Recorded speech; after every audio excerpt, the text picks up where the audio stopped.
buenos días a todos y a todas, sean bienvenidos a este espacio, a este evento que es organizado por el proyecto Planet Gold Colombia del Programa de las Naciones Unidas para el Desarrollo PNUD, en alianza con CFA Cooperativa Financiera. Mi nombre es Juan Manuel Chavarría, especialista de comunicaciones del proyecto Planet Gold Colombia, y los voy a estar acompañando en este espacio del evento que estamos realizando en este momento. Durante esta jornada se desarrollarán dos momentos especiales a través de este conversatorio sobre inclusión financiera en el sector de la pequeña minería y minería de subsistencia. Agradecemos a todos y a todos su presencia, a las autoridades participantes que nos acompañan el día de hoy, al Ministerio de Minas y Energía, la Secretaría de Minas de Antioquia, al Programa de las Naciones Unidas para el Desarrollo PNUD, a la Facultad de Ciencias Económicas y Administrativas de la Universidad de Medellín, a la Cooperativa Financiera CFA, y a nuestras distinguidas and our distinguished representative of the mining women in the communities in Colombia. We also thank all the participants in the media for the various sectors that are participating in this event. We also salute everyone who is listening to us through our channels in the Planet Gold Colombia through YouTube, Facebook, Instagram, and we will start with this dialogue where the Planet Gold Colombia was created for developing the mercury control, which is an initiative of the environmental program in UNDP, together with the Ministry of Mines and Energy, together with the Ministry of Development and Sustainable Development and the Ministry of Health and Social Protection. We will have a meeting that will enable us to know what the challenges and opportunities are in the small and subsistence mining to talk about the financial inclusion. We will now start a special video to find out what the actions are that have been taking place about financial inclusion in small and subsistence mining.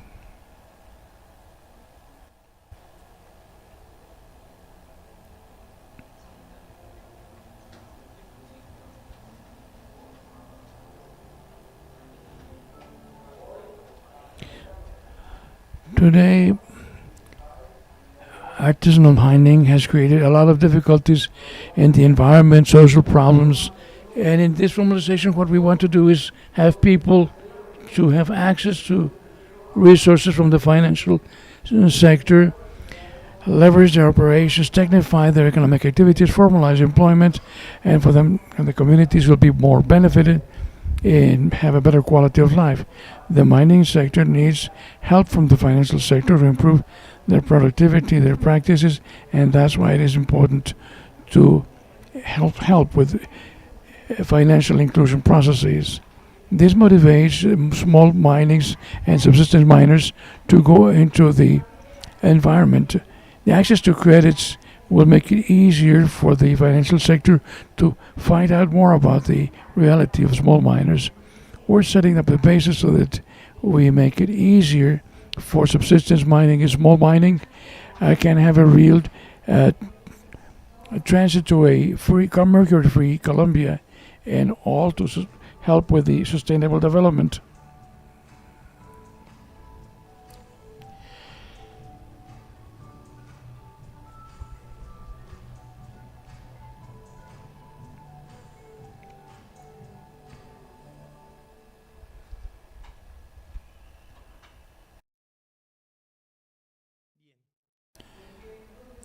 Why is it important to talk about financial inclusion in mining? Worldwide, it is estimated about 100 million people have their main source of livelihood in small mining. This sector continues to grow, and to avoid the negative impacts on the environment and the communities, we need access to financing to get clean, efficient technologies to help optimize mining productivity.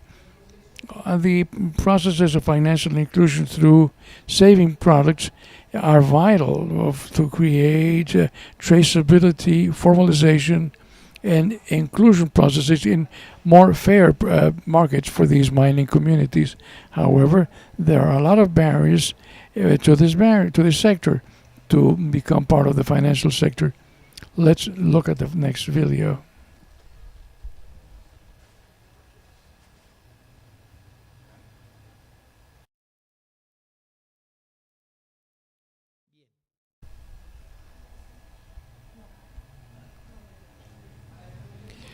To talk about this topic, we'll start this dialogue to talk about the challenges in terms of financial inclusion for the sector, and we will start the first panel, which is challenges and opportunities for financial inclusion in mining and subsistence mining in Colombia.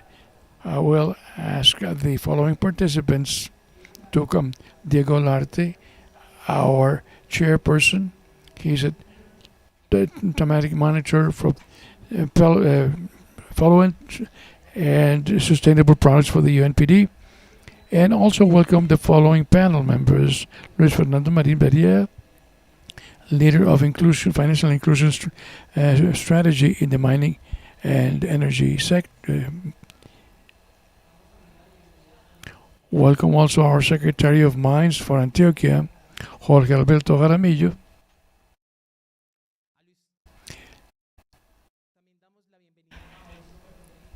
Mauricio Perpete Corral, he's a Dean of Science, Economic Science and Administration of the University of Medellin.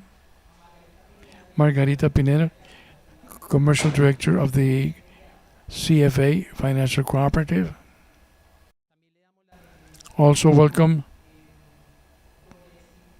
Dorian Esteem Sosa Riveres, a legal representative, Mineros La Maria, who is also the beneficiary of one of the credits for clean technologies from this project.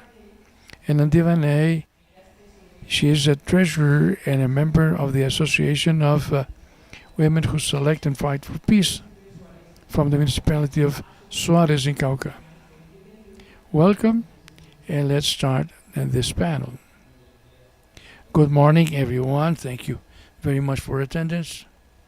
Thank you for your presentation, and also for our panel members. Thanks for participating. This is a panel that I think is very interesting because it's a very large panel.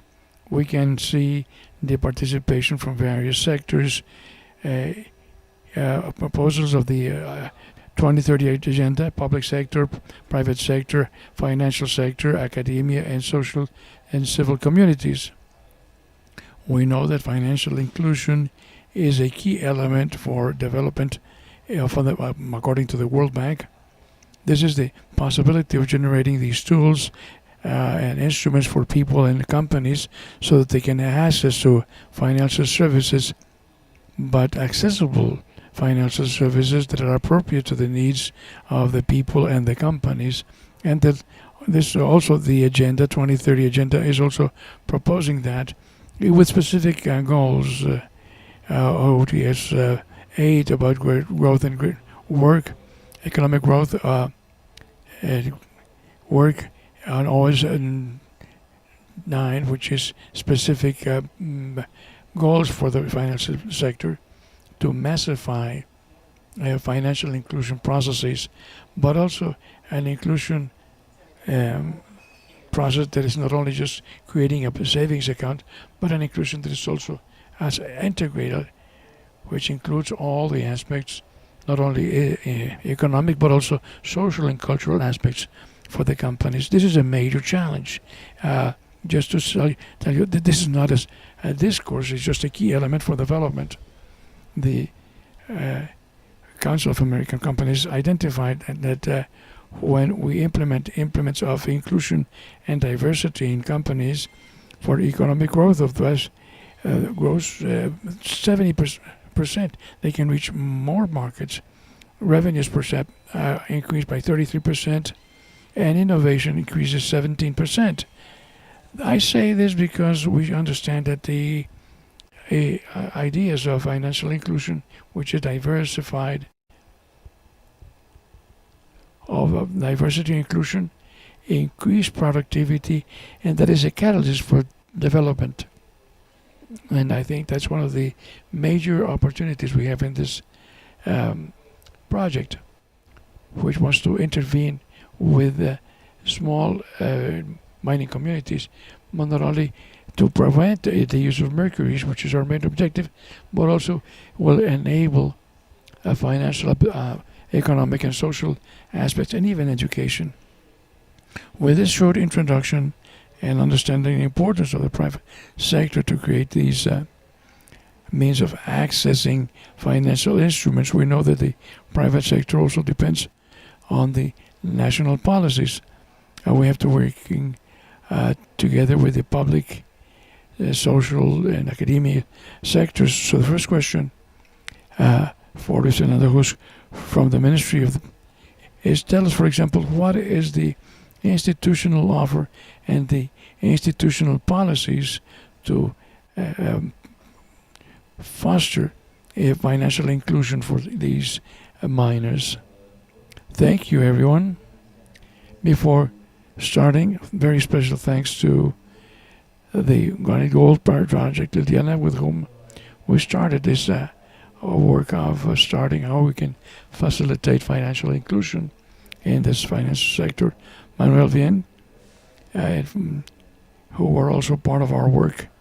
We started with everything I'm going to tell you about that we're working on right now at the ministry, not only from the ministry, but the National Association of Miners in the Department of Antioquia, as part of the. It's a great honor for me to be together with you and share all the ideas that we can take home to improve what we've been working on, and to all of us who are here with us, listening to us, so that we can improve our activity. At the ministry, since 2019, we started, the difficulty we had at the time was the problem that we had with the cancellation of accounts for saving products, or the denial of inclusion of miners in the banking sector. What we did was come to the financial superintendency of Colombia to find out what was going on. And everything that was happening there was due to high exposure to money laundering. To understand it better, we had stigmatized because of the fear of this crime of money laundering. What we did was started working with the financial institutions, which are monitored by the Superintendency of Finance, and during those work groups, we originated what we have been working on right now, financial inclusion. 3 items in this strategy that we have implemented at the ministry. One of them is providing information for the financial institutions so that they can find out what all the miners that came to their entities were legal. Another thing was we could train them about what were the peculiarities of the sector, how we are structured, how we operate, and very special for the mining association. And now that Jorge is here to join us in the initiative, we include controls to prevent money laundering. These are the 3 key elements that we started with. We're going to create some trust that we had perhaps lost because of some people in the mining chain that gave us difficulties. So based on this trust, we began to work directly with the mining community at different scales. depending on their difficulties. So our banking component, what we do is get the mining sector closer to the financial institutions. Through the financial superintendency, we have the banking association, we have the great ally, which is Banco Agrario, and regionally, we have been working with CPA. I want to thank them also, who have been very interested in supporting this topic, and we've been able to lead them to access to financial products and services. We have some processes with some mining institutions in Cauca. Many of you are in that process of getting together with the bank, Banco Agrario, and that will allow them to be more confident, so they can join the bank and have their financial products. We've also working on another component, which is financing, which is more specialization, different from the commercial banking, and to be able to take them to another level. But for that, we need to have more participation, which is that we have to prepare and create competencies in small mining to be able to have the chance to access other financing mechanisms, so we can encourage that. We're creating confidence, getting the miners closer to the banking institutions so they can get their financial products, and assist them to complete the process and to make these services to be sustainable and efficient. Okay, thank you for that introduction about those 3 key points. How we've been improving the topics of information and trust. The next question for our colleague Jorge, in the case of the governor's office, that they have an institutional plan for how are they putting these 3 points on the ground, especially transparency of information, to encourage these financial inclusion processes. Good morning, everyone. I want to say hi on behalf of the governor, Dr. Aníbal Gaviria Correa, and tell you that he's the son of Guillermo Gaviria Echeverri, a mining and metallurgy engineer.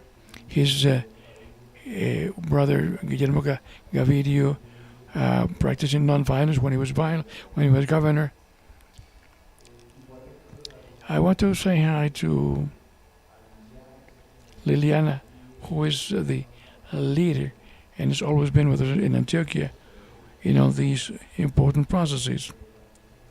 The panel members also, Dr. Margarita from Cooperativa Financiera, Joanne, the leader from Cauca, and the dean of the School of Economic Science, Dr. Mauricio, Dorian, leader of the project in La Maria, and you, Diego. I see Engineer Villanueva, these women leaders from Cauca and from the south of the country. Also, there are people from the north, the lower Cauca, Bolívar, that we have from Antioquia too. The officials from the Secretary of Mining in Antioquia and other participants and the media. First, give you some idea, context of what mining means for Antioquia. All we have mining records since 1739. It was the only department in Colombia that strictly was created about mining. Others had other processes, agriculture, but Antioquia was that. It was based with a school of mines, which is 135 years old. August 17th, 139. So our history and the industrial base that you see in Antioquia was created based on mining. A typical city is Medellin. Companies that we have their bases were the surplus from gold mining. This is for Turkey for the 2020 exports for mining in Colombia, in Turkey. 98% are gold, are $2,700 million. We're talking about 10 billion pesos, and 47% are mining. For the 2021, and they are better. They're more than 50%, which this means that this mining department. For the future, we have the most important projects and to start up in Colombia, and they would have a very important milestone. For us, it's very important from the governor's office, this issue of representativeness of women. When we started in the cabinet, we were 50-50. Now we have more women in the cabinet than men. That is why it's important with this commitment to gender equality. On small scale and subsistence mining production, which is 62% of the production of gold in Colombia, 63% of that is from small mining. In small scale, and we have recorded current 46,783 miners, more than anyone in Colombia. And financial inclusion give you a piece of advice what it means, what the financial sector means for mining. In the book of mining of mining secrets, he says that the money exists. What you have to do is manage it so that the money comes to you. Where does the money come from? The financial sector. So when the financial sector makes a loan at 2% or less in what is a cooperative, and what do we have to do? We have to provide a business that will give more value than the bank is charging you. That's where we create wealth. That's one of the secrets of the millionaire mind. That's the way to think. We are in a sector where what you produce, which is gold, has a limited trade. What you have, it's already sold. Our banking interactions is sold. We told the bankers, no, miners have no money. They have something that is more worth more than money, which is gold. The monetary base of a country. So how do we see this in the future? This is a huge potential. Huge because the deepest mine in Antioquia might be 900 meters, almost a kilometer deep. But in South Africa, they go down to 4,000 meters. We have a mining production, Agent Maria in San Roque, represented by Doria. And over the past 4 years of the formalization of mining in Colombia, Antioquia manages 20% of the titles, and we have formalized 27,000, almost 10,000, which is 36%. So for mining opportunities and formalization are a priority in a government where the head is totally committed to the mining sector, and they said that they should be in the hands of an engineer so they could have a good technical component. So our total support and thanks to the sector where we only see potential, and for you, for technologies and improvement to avoid mercury, our commitment is as allies, and our thanks. Thank you, Jorge. It's also important to moving that line from the national to the territorial areas, getting closer to the communities. The activities of the governorship is very important. I'll give you the floor to our dean. From academia, how do you see the development of this type of initiative? How do you see the challenges here? What do you see in this financial inclusion topic, but especially for this group of small-scale minings? And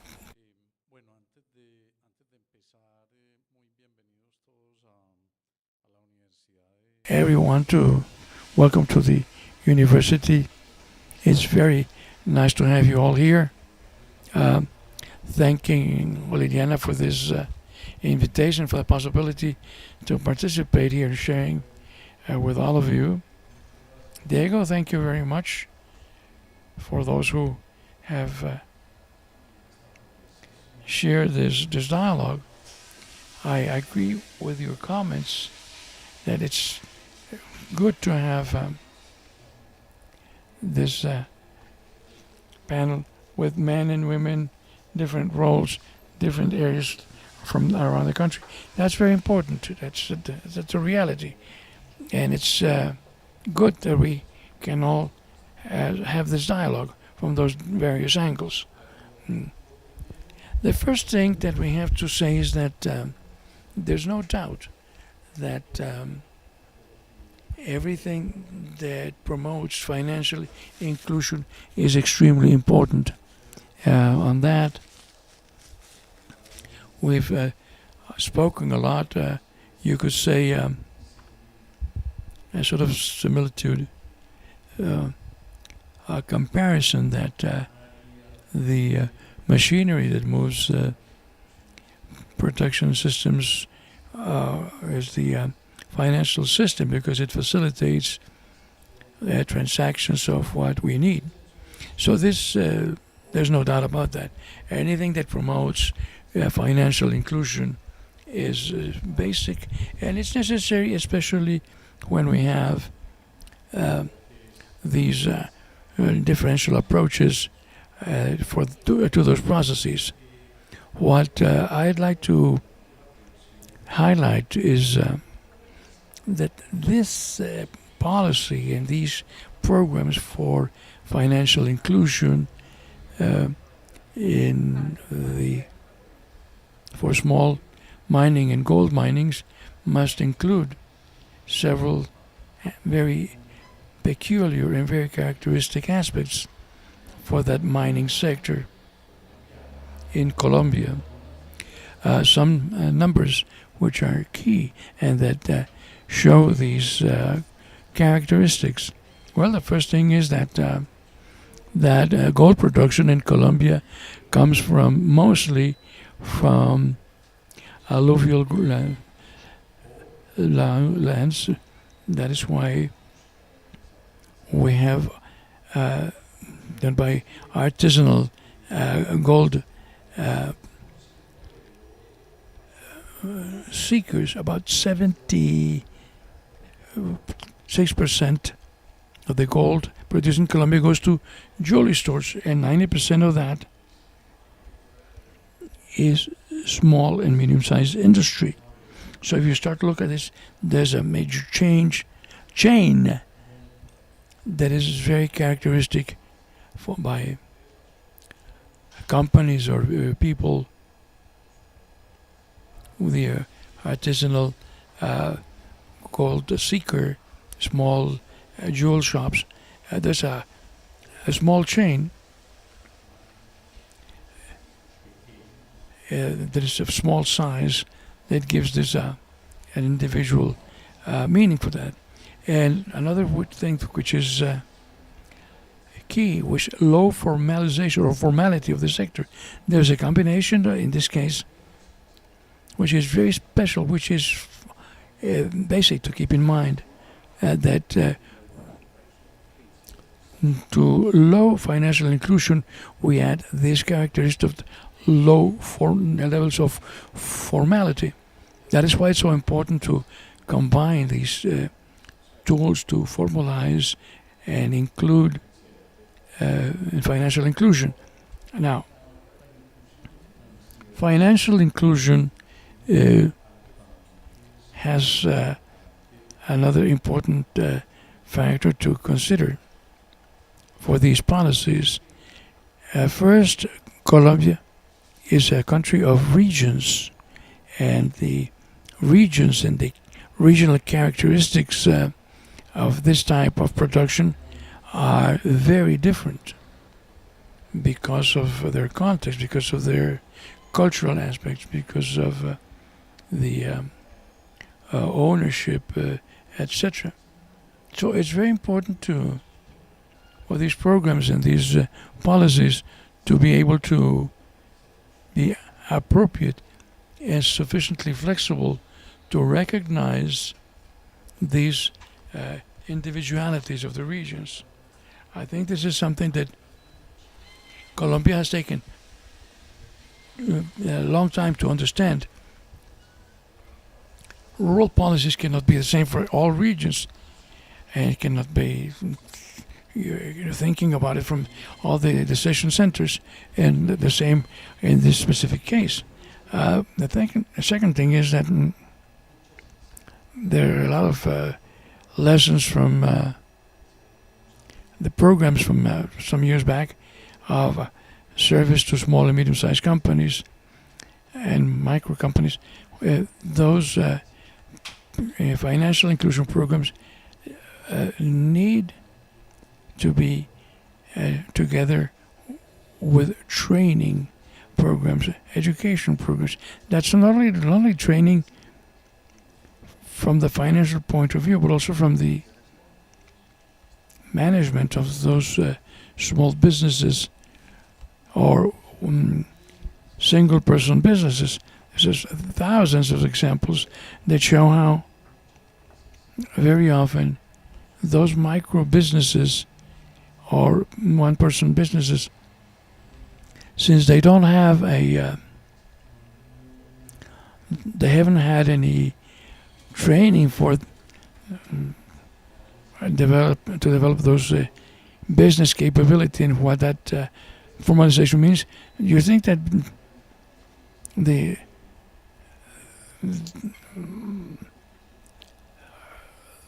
your salvation is a credit, but the salvation is a credit, but it's enough.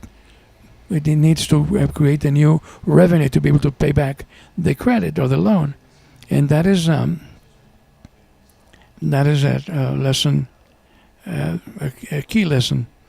And the other thing is that in this formalization, together with financial inclusion programs, well, it's extremely important to always keep in mind the characteristics with which that goal is produced, and we'll speak about the challenges later. Two things. There are two interesting points here, Mauricio. The relationship between formality and financial inclusion and that integrated assistance, and with the Planet Goal project and with CPA, we're moving along that path, fortunately, not only to generate an inclusion in the banking system, but also be able to provide integrated assistance. How am I going to manage the resources when I get the credit, when I get the loan? How to make that more productive, even if it's a family business or a small company, or like many of us told us, the mining activity. It's not only that, but also the agro miners and agro businesses. So in the framework of this project, we have the CPA. How has that process been to implementing this assistance to the beneficiaries of the project? And tell us what are the major challenges to practice. We saw the national and the regional and the policies, but from it needs a lot to be done. Tell us your experience about within the framework of CPA and in this project. Cordial welcome to all of. Thank you, Liliana, Manuel, for trusting in CSA to implement this project. Thank all representatives from UNPD, the Mining Ministry, University, the representatives from the mining sector. Cordial greeting to our women leaders, your inspiration. That is why we're doing this, and we'll continue to work for you. In the Planet Gold Colombia project, we had several challenges. For that financial cooperative has more than 20 years experience in mining, but we've worked especially in small mining and the employees of those miners. The subsistence miners hadn't been very looked after by us because there's an informality and they're using, mercury, mistrust towards the financial sector. That's when Planet Gold Colombia came around and said the scope from the four approaches that they gave us in the first idea was we found an ally in our territory, and that's why we are thankful to be able to be part of that strategy. The first challenge was, let's divide that into two. Speak about small mining, which we had been working on that. The different thing was to find out territories where CSA had not been. The second thing is the objective of that credit was to finance projects that were environmentally friendly. So we learned a lot about from Herman and the UNPD team. And what we usually find in small is the cash management, how to migrate from most of our transactions being in cash to do that through the financial institutions. So the major challenges are subsistence mining. The first was to find out what the territories were like. And as you said earlier, in subsistence mining, we have the collectors, and when we went to Caucasia, well, this is the way they operate here. But when we went to San Roque, it's a different way. So when we go to Segovia, it's a different manner. In Santa Rosa del Sur in Bolivar, it's another system. So the first challenge was when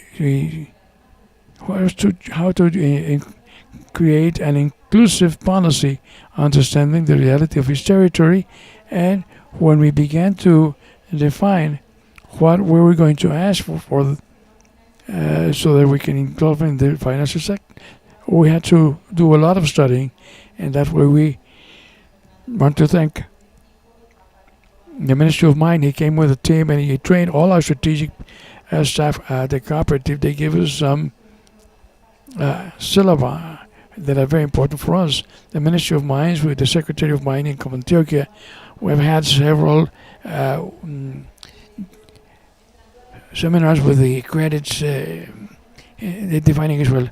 Historically, they said that we can't, but now we're going to be able to show that we can. When we started to work on the territory, the distrust of subsistence mining vis-a-vis the different entities, for many reasons. First, because they felt stigmatized. They felt that they cannot access a product like other activities can. Somebody told me once in Caucasia, says, "Doctor, when did I become a criminal? An ancestral mining, my whole family has done all that, but why can't I go into the financial system?" So there was a lot of fear among these miners because they've tried and they've said no. They asked for so much paperwork. They just want to bore us to death, and we just give up on that, having the product. And that is the third challenge. The visits we've made we've seen that the first is how do we put them into the system. Okay, we define how we can involve them. How do we give them that savings account, and according to the policies, the due diligence, the traceability that we have for that money, and to start avoiding so much cash management. So we need to have an important visit with credit. As you said earlier, they are not only collect the mineral, they also have alternative activities. Entrepreneurs, so they need credit so they can prosper. When we have a credit, we have three variables. Where do their money comes from, and how do you support it? What has their relationship with the financial sector been? How they paid? What's their experience? How many credits have you had? And the third one is the how to calculate the repayment capacity, because not only clear you can how to go into debt, but also to educate them on financial assistance. Sometimes it's difficult to have that in subsistence mining, because the commercialization of the mineral is not only done through formal commercializers, so we don't have a way to get that revenue. The second part is because they have not been in the financial system, there is no information to analyze. And the third is that subsistence miners are one place today, someplace else tomorrow. So it's very difficult to provide resources when I don't know where I'm going to find them tomorrow. I think we found them. That we sat there and says, okay, how do we support that revenue? We define some different forms and processes, and that part of the financial inclusion. How are we going to help them save, create good habits, and how we will assist with the other activities to reinforce their credit, the loan, because we want to support them with the projects, personal projects, and from our activity. And when I heard you yesterday, and they showed us the products that they sell, is yes, definitely we're doing it right. Another difficulty we face, and it's a challenge that we all have, is commercialization. So I know that the Ministry of Mines is already working on documenting the process, but when we're doing this with the assistance of the ELPD. They are adopting good practices to bring in the middle, but they don't have where to sell it, so they're selling it in the informal market. And as a financial entity, which is monitored by the financial superintendents, with that prevention of financing of terrorism, and I don't know where that gold is going to come from. And the last one is access to the territory. It's not everywhere, but in other areas it's very marked. When we wanted to deliver the product, financial product, it is difficult to put and take the money to the territory. How am I going to meet those needs if the lack of security, and they are afraid of to move the money in the territory?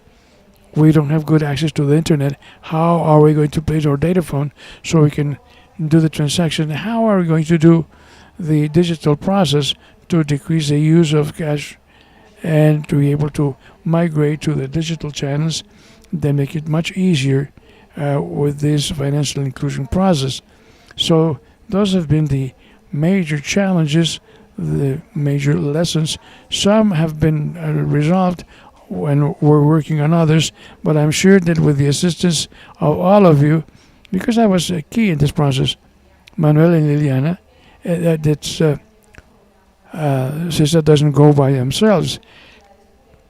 They go with some strong entities that have developed our capability, that make us trusted. In the last meeting we had in North Cauca, he says, well, we cannot meet that today, but we're going to see how we can work it out, and we are working on that.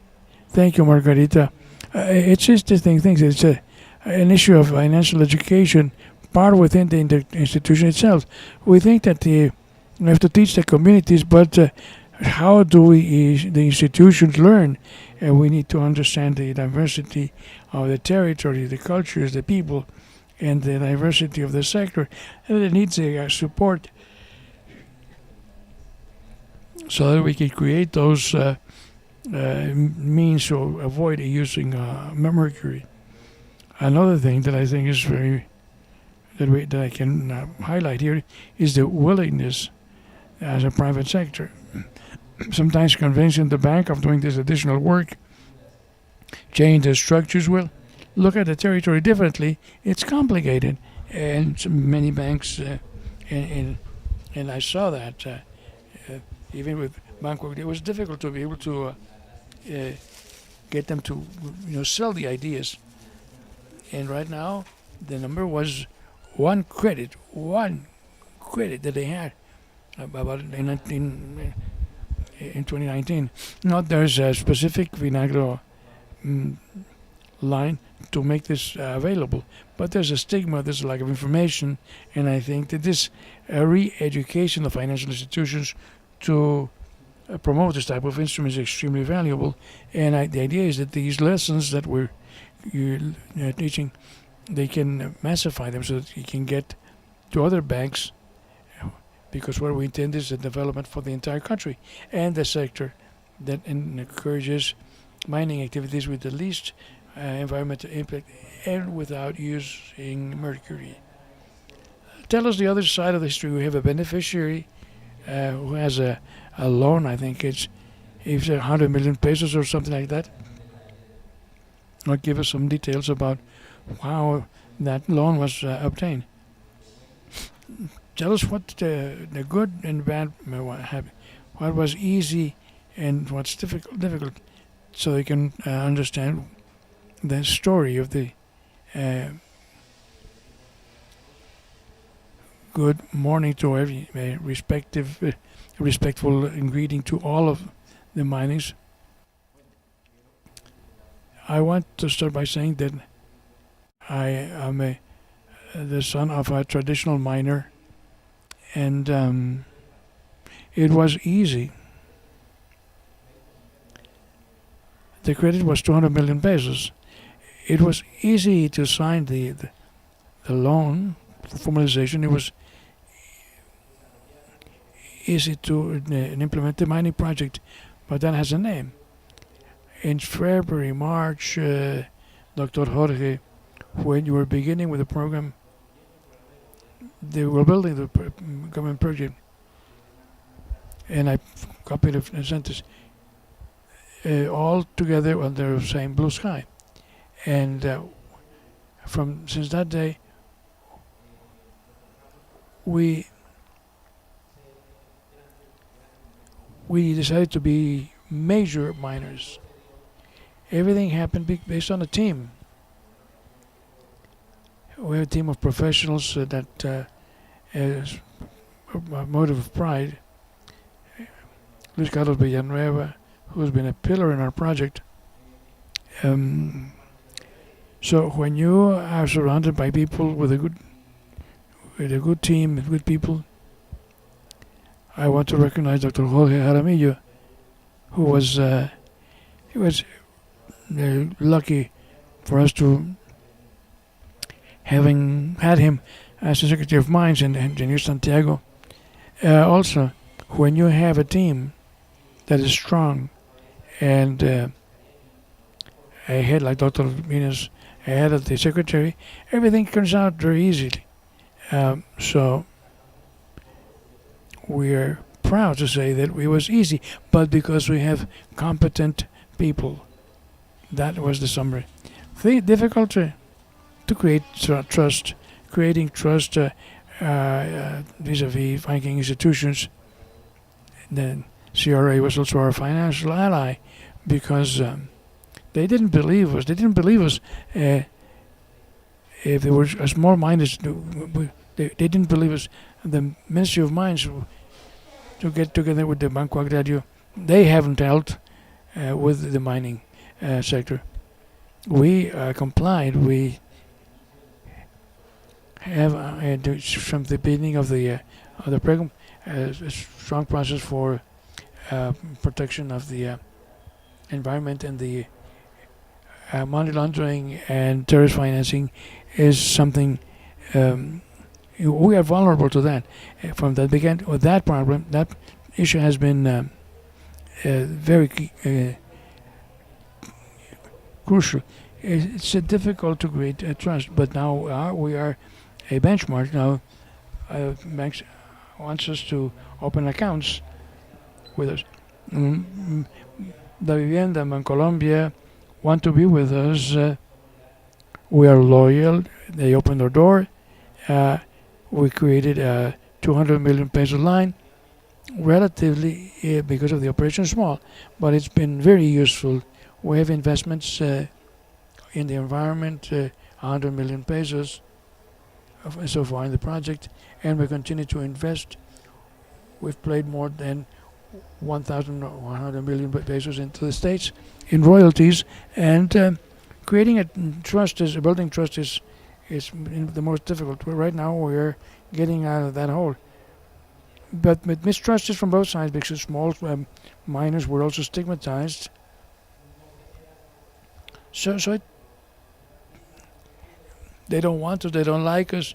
And so breaking that paradigm is difficult now. We're already there with the CFA. We've proven that legality is worth it, and that's where we are.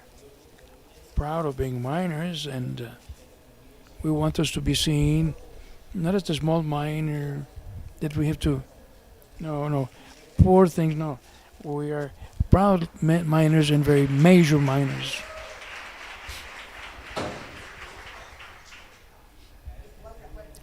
It's very exciting to be able to listen to you when you speak about an economic activity that is interested in caring for the environment. And this is the aim of this project. What we're showing here is one of the enablers, one of these cogs that we need to work so that we can achieve the goal in which miners have clean technology, where they have that knowledge and that leave behind mercury as an input in their exploitation. Now let me talk to Duane. Here in the dialogue we've had, an activity we had, something that we did yesterday. What did we do yesterday? We had a meeting with the network of women miners, the first meeting in this project, to be able to get to know them, exchange ideas, knowledge, concerns, experiences, and that feeds us as a project, and the team facilitates the means to be here today.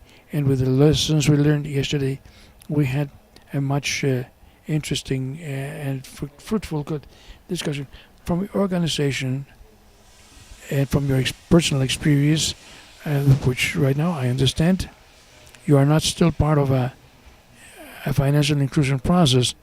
What are your major concerns?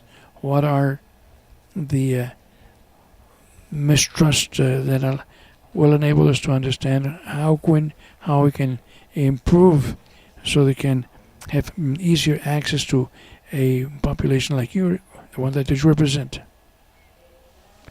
First of all, thank God for being in this area, representing my colleagues and those in the back too.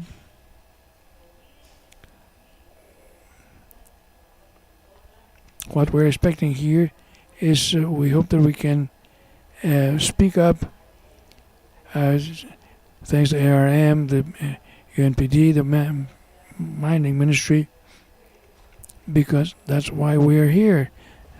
We're being listened to help us improve our mining practices.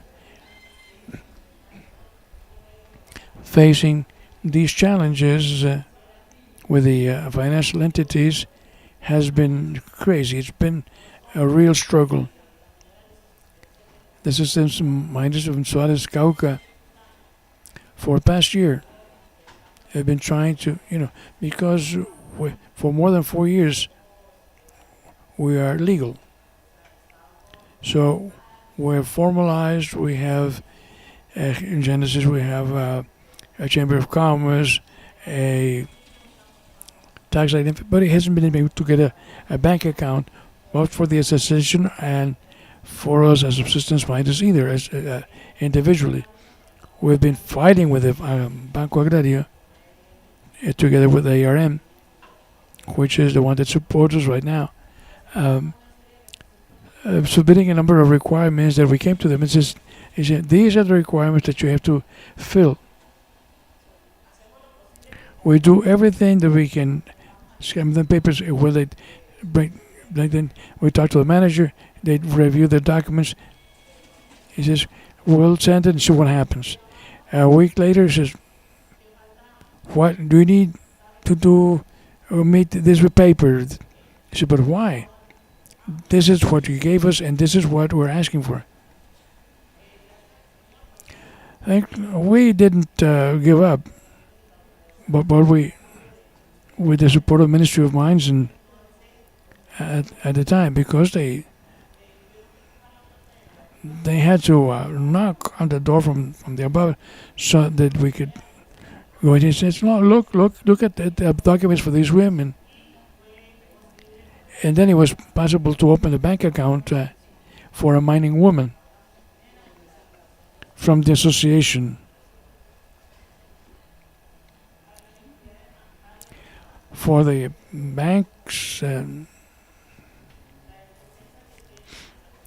is the mistrust, especially as women, the ability that we might be able to be responsible enough to meet our responsibility to pay the bank, the loan back, since they know that our activity is not stable. Tomorrow or today we can produce 100, next month I'll have produced 200, the next month nothing. So they're afraid of giving us those resources and that they can't pay back. But it's proven that we women, even if we're not knowledgeable in accounting, we know how to manage very well the resources because we're the pioneers.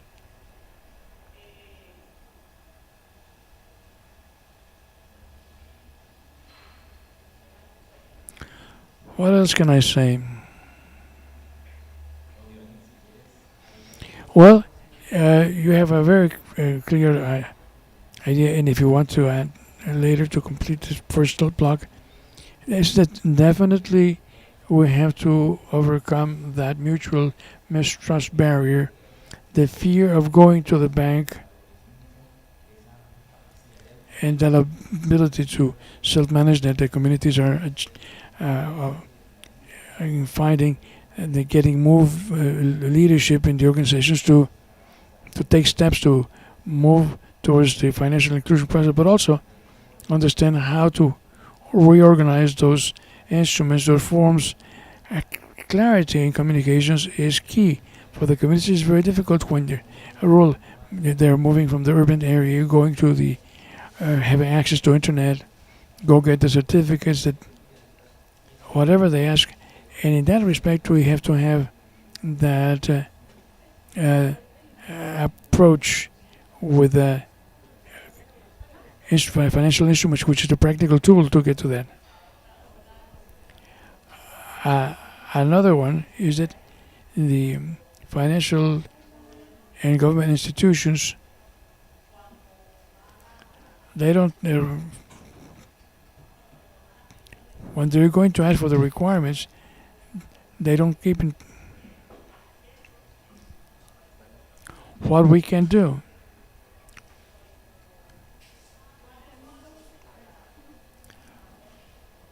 What are our capabilities when we're going to bring them to the bank?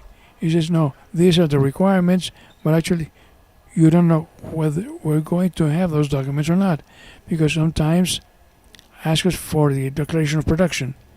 If you, as entity, don't give us an account, a bank account, to have access to a formal account, a formal market. How can we declare the production? We can't.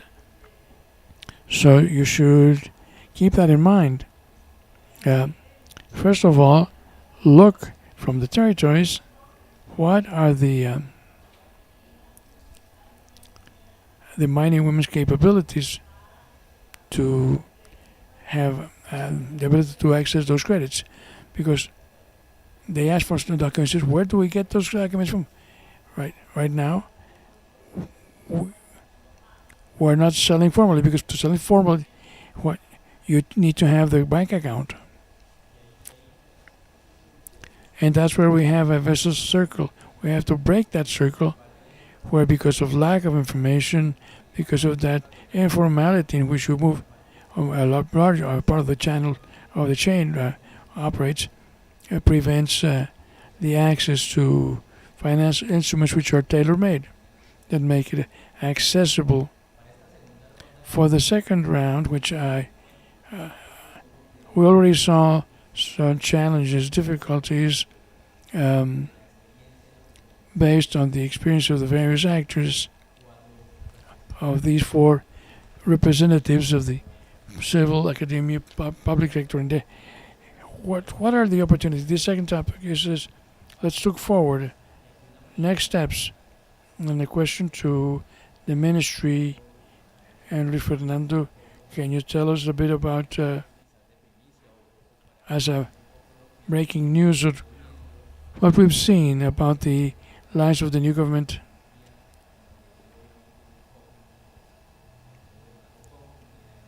In the work of working with the communities in the territory, especially in this area of the elimination of the use of mercury.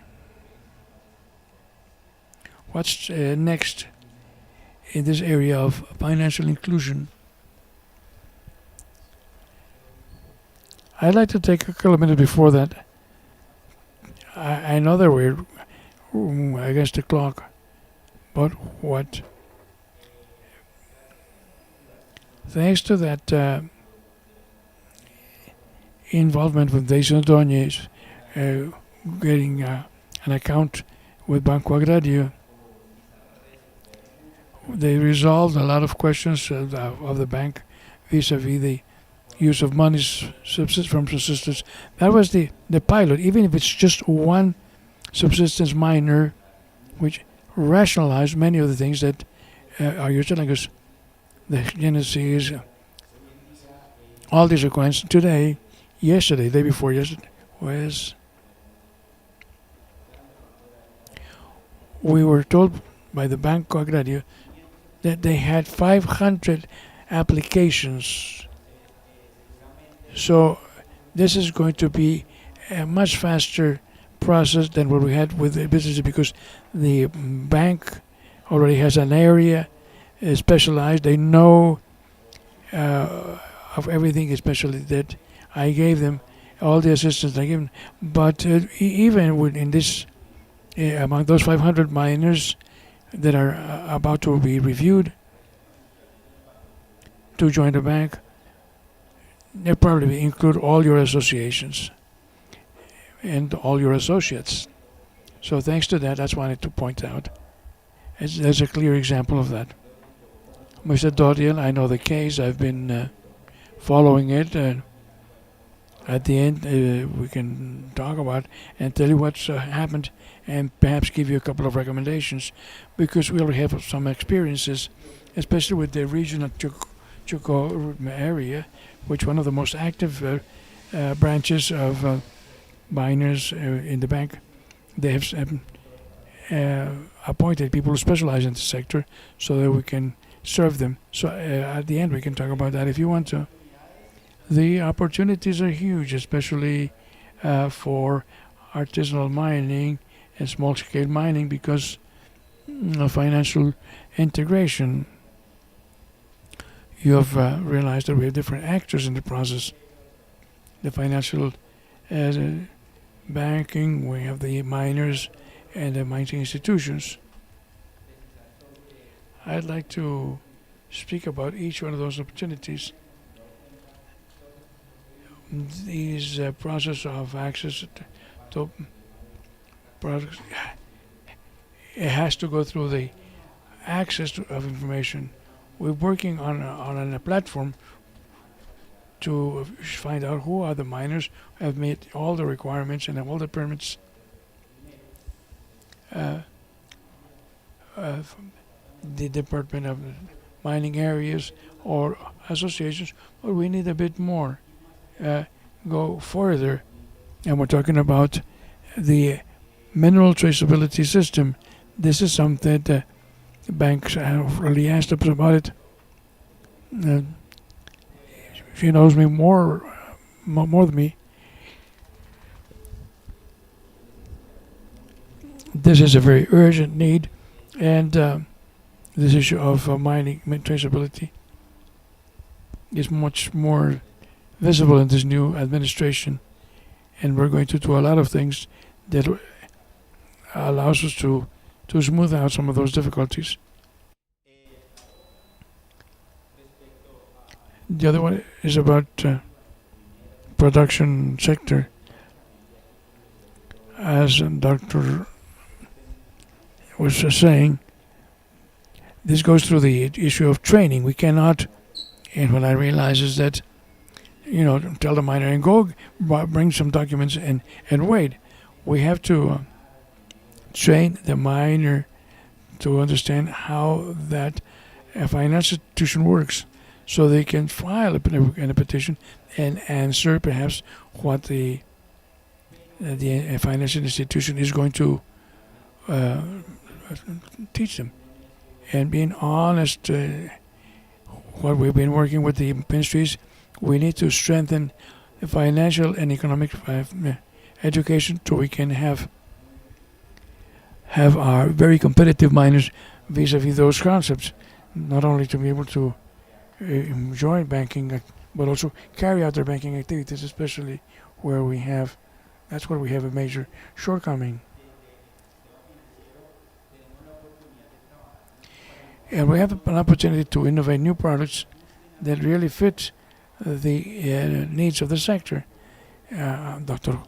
Arpeti was saying we cannot just stay with the conventional commercial loan. We have to go further, innovate with products that allow the miners to have those mechanisms, those resources to finance their activities. At the territorial level, the opportunity for the new lines of government, especially in institutional offers from the Secretary. What can we tell us? You all said some important things. I'll try to be very brief. The first thing is the financial part. I think that has to be two-way knowledge. What we created in 1992, the environmental corporations were created. The mining activity stopped because the people only saw that from the environmental point of view, and the miners only saw the mining part. The idea was have geologists and miners in the environmental groups, and vice versa. Have miners learn about environment, and that it's a two-way understanding. We work hand in hand. The bank should have geologists, we should have people who know about that. Thank you, Luis Fernando, for that knowledge that being able to transmit to these financial institutions in the area of formalization discussed by the Dean. We work with mining, Dorian, sustainable development objectives, and also inequality work on that too. Working on life and working against inequality.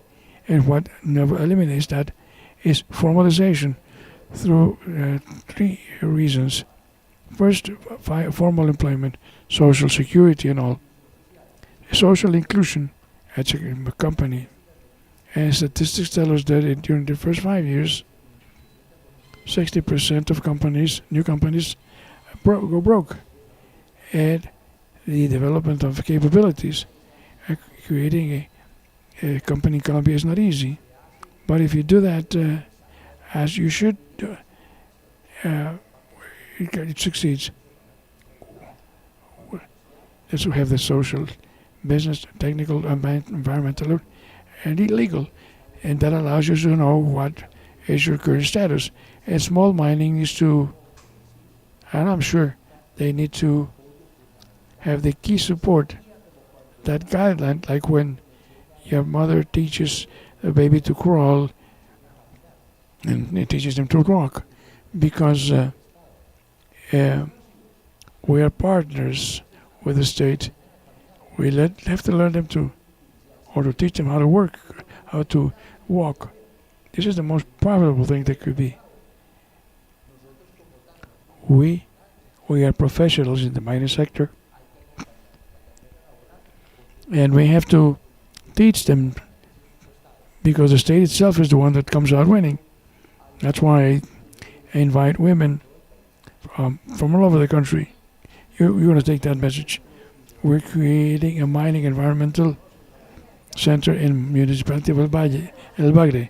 The second phase has a lot to do with the technologies. Planet Gold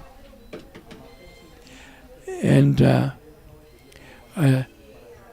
develop a territory.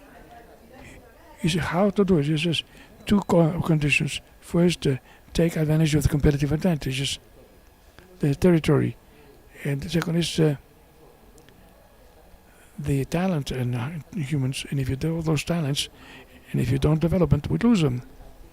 So we have to continue growing with the associations.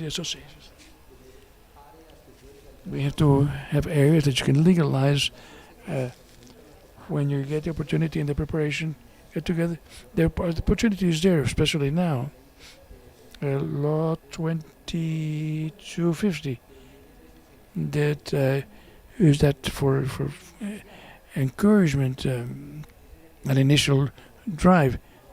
That is the message. Let's not just get stuck. Continue moving forward, and knowing what is available. And what do we offer from Antioquia? We're offering first eco-mining, ecological mining, based on the principle that Colombia has the second largest biodiversity in the world. We have practices that we develop, and that's why we have this topic of Planet Gold and IDN and everybody else.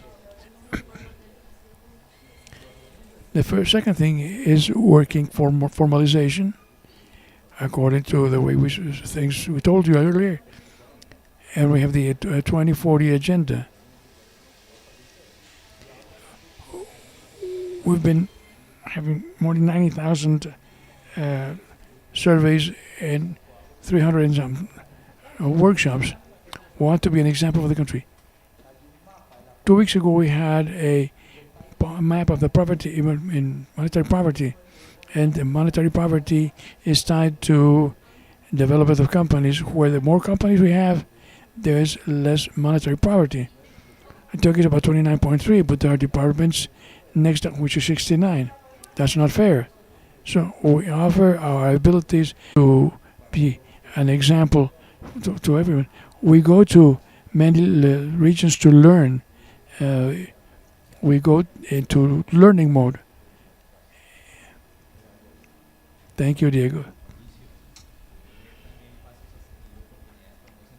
What steps can we find in academia as allies to move forward to eliminate the use of mercury, and also with financial help?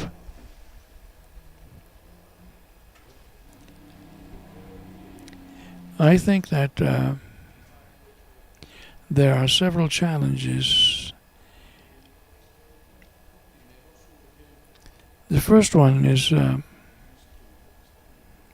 there's a study that has been published in our journal which analyzes the impact of the prices of the the boom of the prices of gold in the previous decade,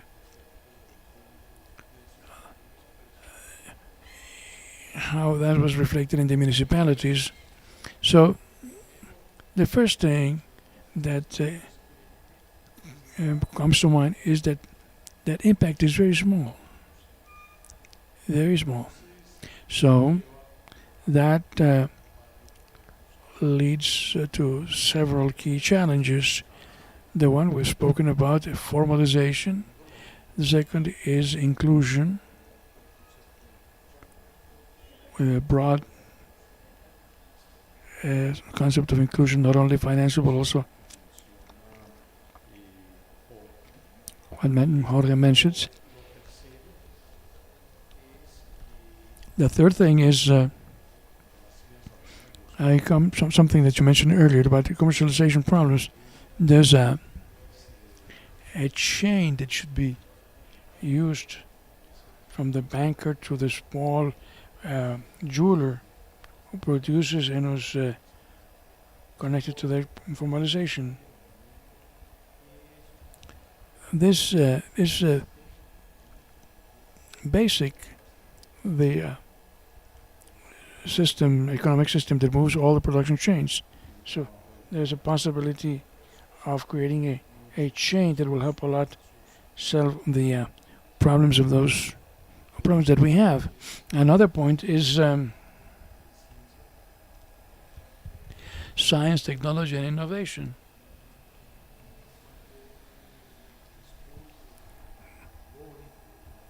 Have to study more technology, innovation in mining, the issue of mercury.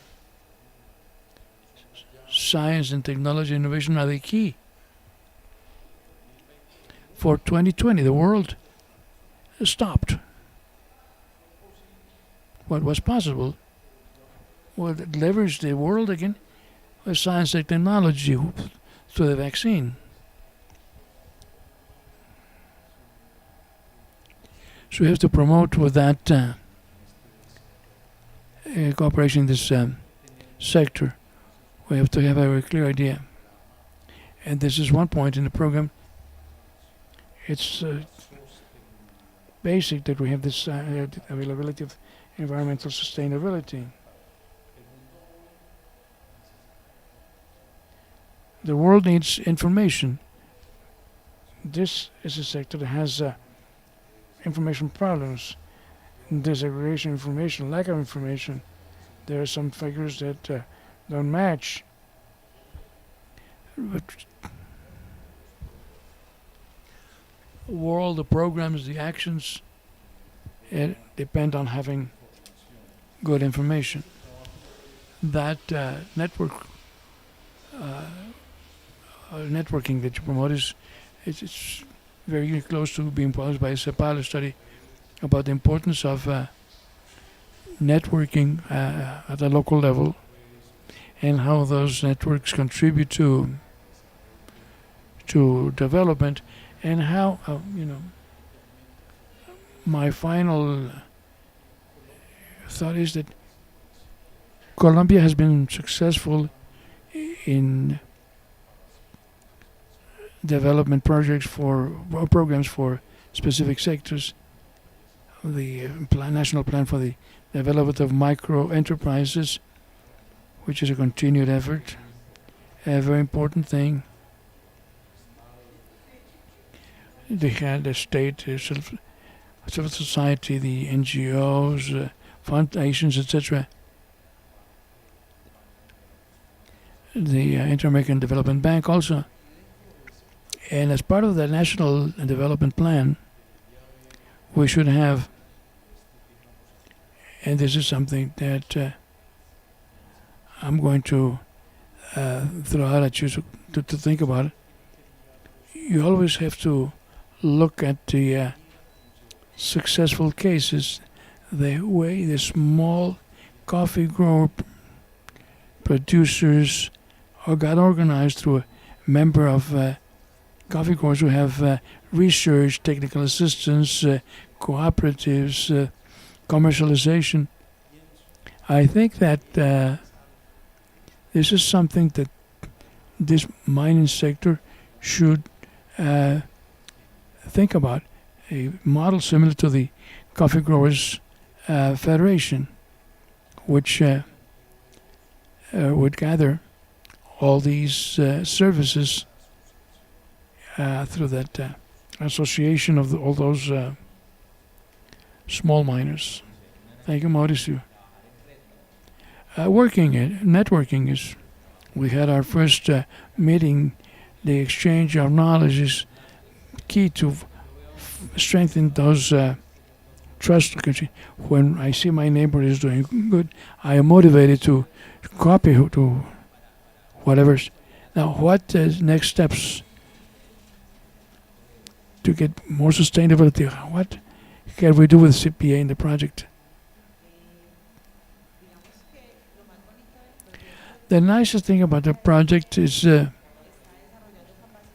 it's developed capabilities in the cooperative that financial cooperative,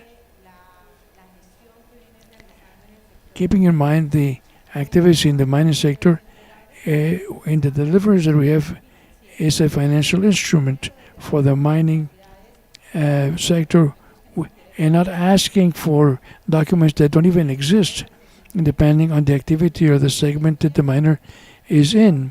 So we have some capabilities. We have, from the delivery of the financial product, the analysis in our compliance has become stronger in specialists in mining law, which also help define those policies. So support those financial instruments. It's the articulation with the entities to be able to assist and create the conditions that are fair and adequate for the sector, from the small miner to the commercializer. And then we're going to keep on meeting and working and building together for you.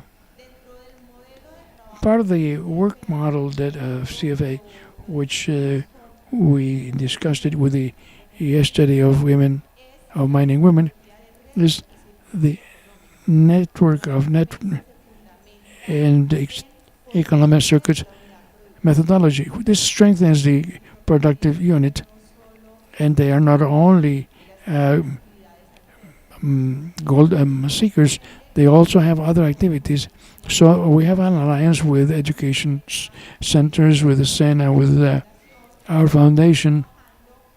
We are working on education, not only financial, but also business education, so that those business units can be sustainable over time. And you will decide how you will work.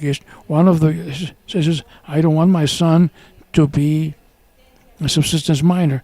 I don't want my son to be running the risk that sometimes happen because that I had to face. So, Liliana Manuel, this is the major challenge that we have. The other thing is that in the working in the territories to have appropriate access, you said it earlier, we have to have formal commercialization company, but also what we're going to do with the internet connections so the financial institutions at least can replace a data phone. Because if I have to go 4 hours, 2 hours to visit the miners, I don't know whether when they want to get the resources, they're going to be waiting for 2 hours. So we need to find some correspondence in those areas where they're located so that the transactions can take place.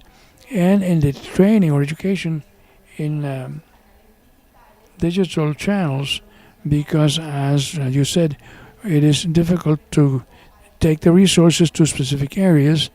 It's important to be very efficient. Most transactions to be able to do them through digital alternatives, and that way what is moved around in cash is as little as possible. Those are the major challenges, in addition to the fact that we're already working to get them closer to the north of Cauca because we don't have an office in the area. We fell in love with all of you, and when we heard about your projects, they want to become a cooperative. They have some projects. Wow, there's a lot to be done, and as we said yesterday, we're just beginning, and this type of meetings is fundamental to be able to achieve this. The important thing is that although the project is very important for us, the work doesn't end in 2 years, which is the end of the project. The challenge is to continue what we're doing, because CFA remains in the territories, and we are committing to those financial institutions and the networks and those social and educational benefits that we have. Thank you. I'm going to stop here. Thank you very much. I understand that you need to leave, so your excuse. Thank you for your participation. No problem. Thank you.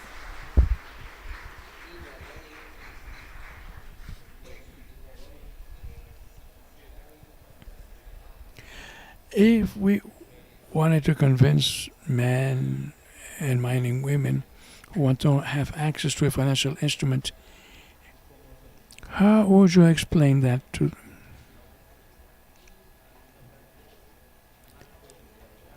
An act of solidarity creates an endless chain. I think that from an example of the entities, the academia, the financial sector, you could say, you can tell the small miner that you can be successful. We had more than 170 direct jobs. We're projecting more than 300 jobs when this is in production. So believing that you can, that's it, being, having trust and building trust in all sectors. So the thing is, let's do things right. We said zero mercury from the first day. Let's do things right. Formality is the way. Formalization is the way. So I invite you, with all due respect to my manager, Luis Carlos Villanueva, I extend my invitation to all sectors. We have a direct connection to Secretary of Mining and the Mining Secretary. They're already part of the house, they're part of the family.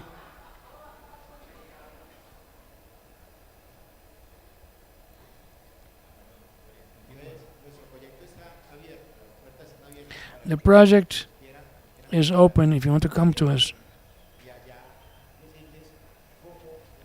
And we'll tell you how we've been able to be successful. So we want to ask or invite you, and our doors are open.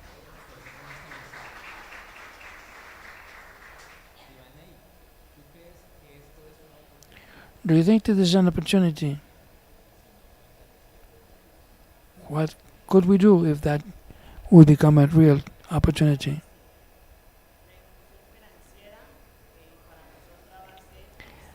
For us, financial inclusion is going to be a major opportunity. We will be able to achieve our goals and our projects through funding, through financing with the entities.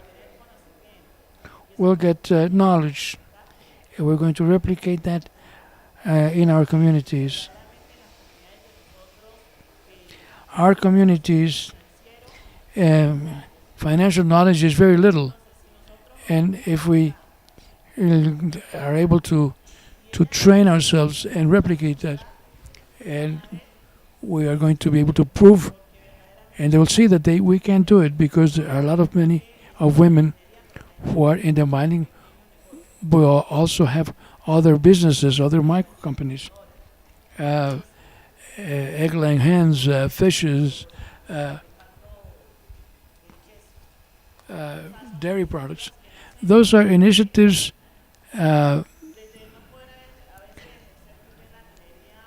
because sometimes we can't practice mining for different reasons. No, we are, as miners are being displaced from our activity, both all of the members, because the requirements of the mining ministry, the small miner is not throwing away what they used to throw away. What we do is to save that and their waste, and to be able to meet to comply with the cooperatives.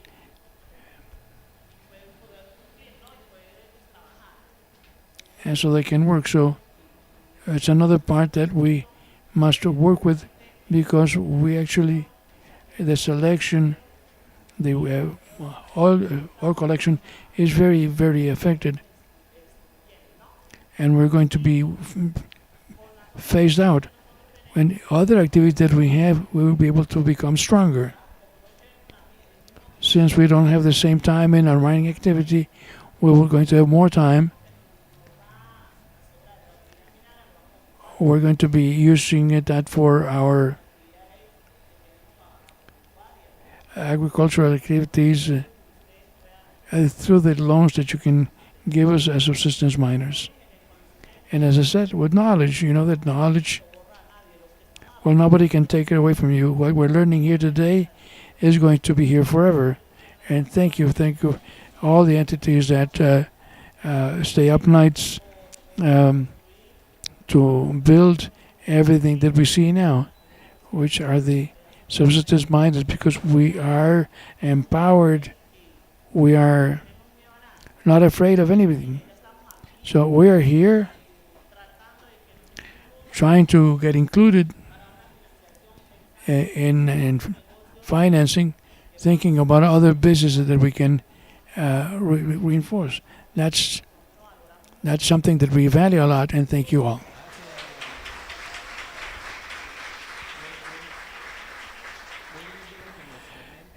Very nice words, and another value for that is when we spoke about a transition to different sectors of the economy.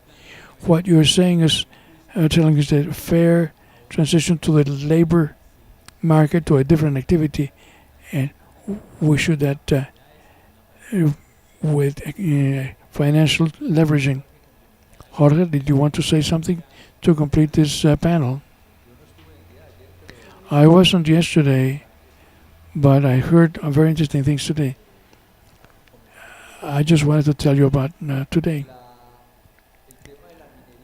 The issue of mining, which is the activity that most of impacts other sectors, is just 350,000 jobs. It's not so few, but they have the capability of affecting between 5 and 100 receivers.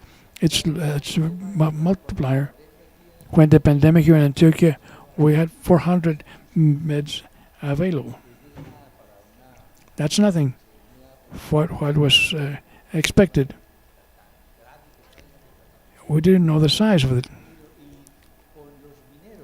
With the minings, we got 24,000 million pesos, and we had more than 1,400 beds. That's a challenge. What sector in a crisis can you get that amount of money? And as mining sector, when the government says we have this crisis, what happened? He says, wait, governor, let's ask the miners. And the miners were there. This is a sector when any crisis have, stood up for the country. It's very important. And what you were saying, Leonid, and I think you mentioned it yesterday, it's financial inclusion and the cooperative.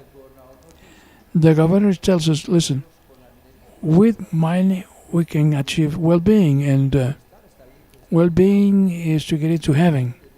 You must have the basic conditions met. We cannot be happy if you don't have water or power or food. You can't have that. But you have to also work with happiness, with being happiness, and that's not worth money. When your government says had for future, he says, what did he say? I want the children of my director have the same opportunity that my children have. And he says, what is you can be a good son, you can be a good father, you can be a good citizen, you can be a good brother. It's just I was born in a mining town. I was raised with mining. The audience knows that we should also be an example. That mining is the major opportunity for development to have in this country. That the conditions are here. So I wanted to tell you that with the cooperatives, the financial inclusion and the cleaner production and zero mercury, we can produce without mercury. Yes, of course, there are technologies and the cooperatives, that broad range offered by the to grow in the being, the housing, agricultural, cattle growing sectors. Those sectors that can foster them, you need capital for that, and the capital exists. What we have to do, we have to manage it. I see a diamond in each one of you. I see an opportunity, and our vision is to be, from managers, is get those strengths that you have, those talents, and to project them. That's so. Count on a big ally, which we believe it's a major ally. Thank you very much, Jorge. Thank you all of you for your participation. We will complete this first panel. Major conclusions: continue networking, exchange knowledge, generate trust, and little by little we will drive sustainable development in the territory in a way that is environmentally friendly and hopefully without mercury. Thank you.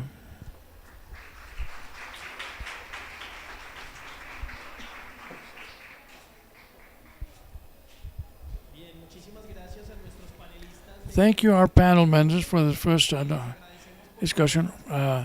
Those who attend, we're going to have a break outside and come back in 15 minutes to continue with the second panel that will begin as soon as you're back here. Just 15 minutes, please. Those who are watching us streaming, we will be connected to you very soon. Please stay with us.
Buenos días, por favor se van ubicando en sus puestos, les agradecemos, por favor se vayan organizando, ya en 5 minutos vamos a dar inicio a este panel, entonces les agradecemos. Indira, hazte allá.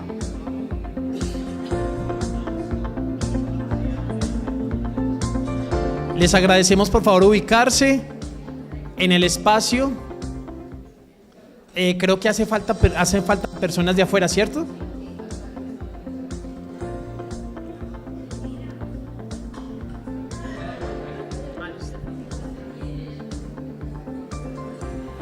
Ya acá tenemos a Indira, a Liliana, a Lina, a Lady, a Ana, listo, perfecto, Juan Fernando y Manuel, listo, perfecto.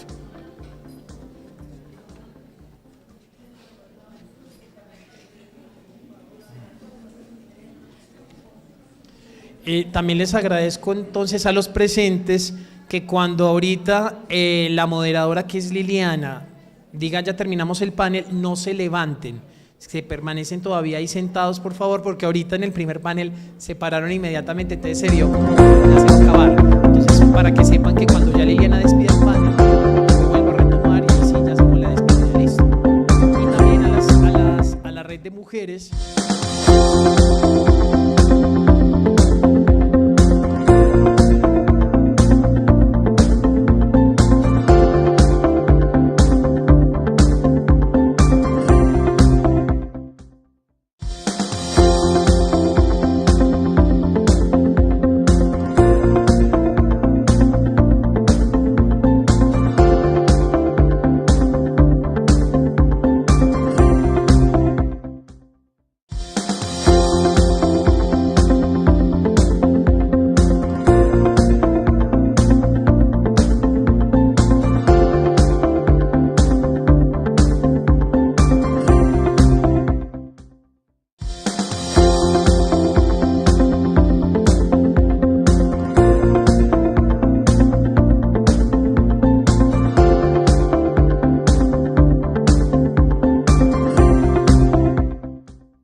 Buenos días, sean bienvenidos y bienvenidas nuevamente a este encuentro en el cual estamos haciendo un conversatorio para abordar los temas de inclusión financiera en el sector de la pequeña minería y minería de subsistencia. Para las personas que están conectadas con nosotros vía streaming, les extendemos un saludo especial a quienes permanecieron allí con nosotros. Y a esta hora estamos conectados a través de nuestras plataformas digitales con nuestros socios y aliados del proyecto. Asimismo, con partners and with our counterparts and with more than 8 countries through 3 continents that can see us through our streaming. We ask you to interact through our platform, and we are connected with Twitter and Facebook to interact with social networks through our hashtag Financial Inclusion and Minería Cuento. Also our YouTube chat that you can interact. The first panel, we had some very interesting interactions those who were able to interact. Thank you very much for that. Women's participation is key in the financial inclusion process because of the training and knowledge of what formal banking can offer. They can get organized and use the services that enable them to better manage their finances. Committed to the sustainable development, gender equality. Colombia and we have developed a methodology with a differentiated gender approach to assist with initiatives with small workers in small and subsistence mining. Now we have the creation of a network of mining women. We have 13 nodes, which include 125 women in mine selections and miners who have been suppliers and are here to strengthen the increase confidence, empower their leadership, and create collective leadership models that can define the strategies that will enable them to improve their quality of life based on solidarity and networking. We had our first meeting of mining women in this network in the south of Bolívar, and 6 women from the Cauca area. They participated in the meeting, and I would like all you to see some of the images that we had yesterday.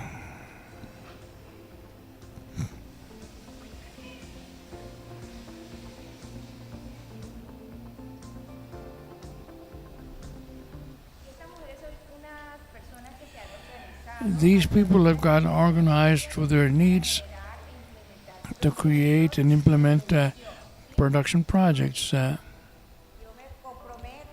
I agree to learn for the benefit of all of those here in the area.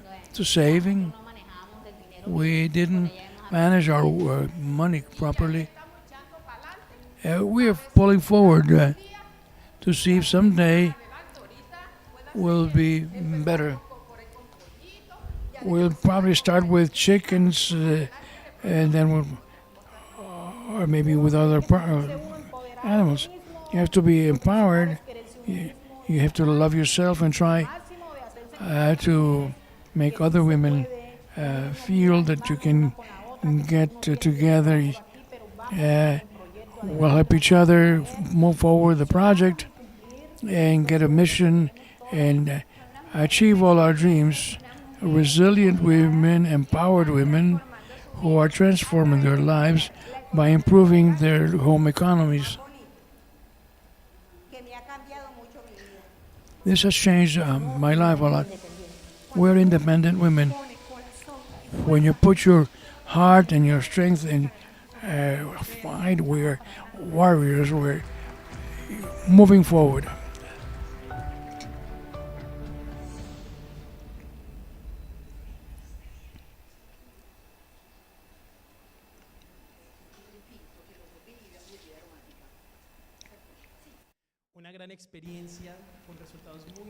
A major experience with interesting results. Our work network of women miners are here with us. Have a big hand for our network. Thank them also for that effort, for their job, the work they do, for their communities of being leader women who help empower their women and helps their territories move towards social development. According to the Ministry of the Mines and Energy Ministry, 70% of the women are dedicated to this. Only 57% get half a minimum wage, where 72% get more than a minimum wage. In addition, 72% of those women do that in small mines without mining deeds, and that's how vulnerable the factory sector is, and how vulnerable they are to work on this mining as a sector. Although there are a lot of opportunities, there are also a lot of challenges, And this participation of women is key in the financial inclusion process because of training, education, and knowledge by the formal banking, what they can offer. They can get organized and use the services that enable them to better manage their finances. I wanted to ask you to look at a short video about how these gender approach works in the financial sector and in financial inclusion.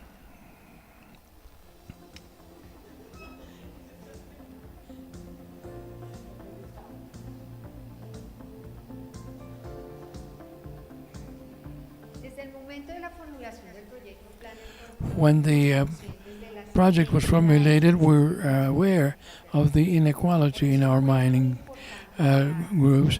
It was very important to get the cross-country component.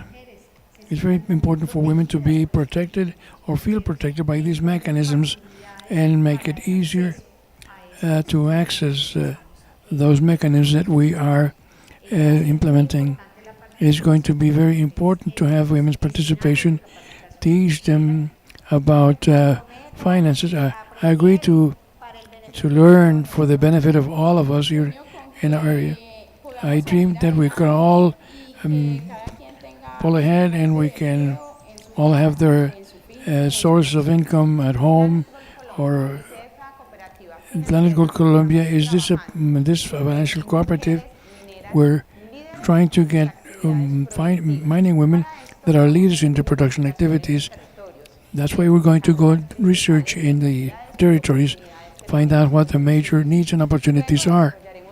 And then we'll set up a training and reinforcement plan, personally and business-wise, to manage their personal finance and to strengthen their productive units in the mining sector. We're going to have, for mining women and for the committee, saving credits and provision savings. I don't want to go start with 50 hens. I want to go buy 500 or 1,000. I want to get the strength to achieve my goals.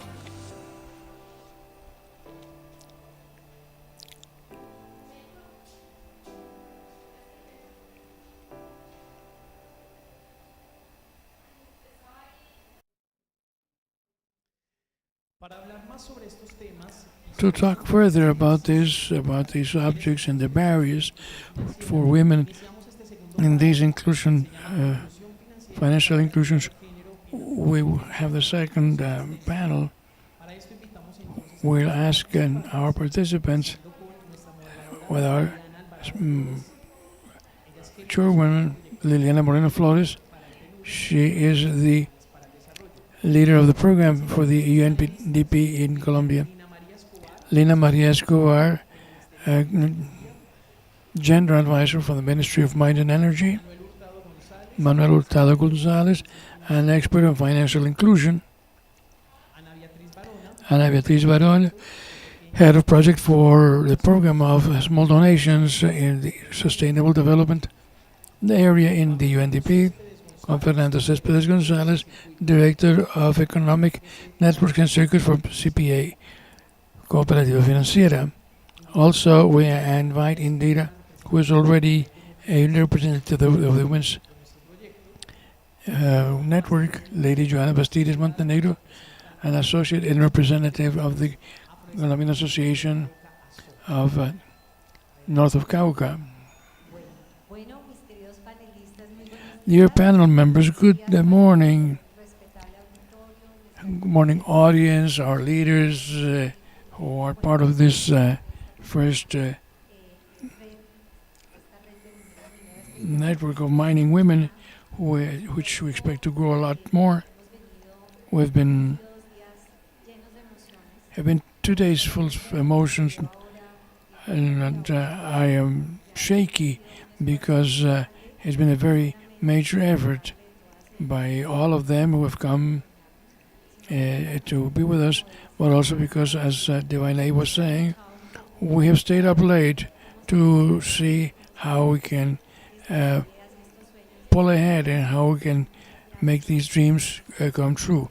Thank you for being with us, and tell you that the effort of the project Planet Gold, in addition to these financial mechanisms in operating in situ after the project is completed, it's also been a very important goal to have more specifically open the area to women. Our indicators, one of the goals is to have 20% at least of these credits to be assigned to mining women. For us, that would be an important indicator, but beyond the indicator, we believe that with that support and with that strategy, we will be able to change lives and give them this area for development that they've been asking society for. Mining women are stigmatized in some regions. We know how difficult it is for them, not only because they are mining, but also because they are women. They are still following machista cultures, personally and family, socially and economic. And we've tried to create a culture in the project to at least make small changes and small strategies to facilitate their access, their visibility, and respect for women in the activities they carry out. It's important to create a framework to facilitate the entire process. I want to start with Lena with this first question. Thank you for being with us from the Ministry of Mines and Energy, and ask you how are you implementing this gender policy that was established by the Ministry of Mines and Energy in the territories, and tell us how difficult has it been to implement it. Good morning. Thank you, God, for this opportunity to be here in such an important space and addressing you, addressing this network of women. And I think this is the main driver of the mining and energy sector, because of you, this is the root of the gender policies for this sector. Since 2019, through the Environmental and Social Affairs Office of the Ministry, they formulated to set up a map to be able to determine what were the main gaps, gender gaps identified in this territory. This was a participating methodology where we had 243 attendees, and this number, we realized that the level of participation in this type of strategy is very difficult, even to build these guidelines in gender policy. So we start with that, and somehow we began to identify that civil society, although has the need and to be identified as a population that needs the attention and the care of the mining sector, we still see that the participation is very low. And this is what I call your attention to. The idea is to be able to strengthen the role of mining women in the mining sector, and why not from the Directorate of Mining Formalization, which is focused on the small and subsistence miners. We're covering a lot of areas, but we need a lot more to cover. And here we find two key axes, but little by little we've been reaching in publicizing these regulations, making them to the local government authorities and from the title holders of which we have in the country. Let's talk about the challenges. We know about the enthusiasms of the Ministry and Mining to be leaders in this gender policy, and we know that not all ministries have that kind of policy. Was it difficult for your ministry to internalize that? Well, you said it. We don't have a gender culture, and we've had to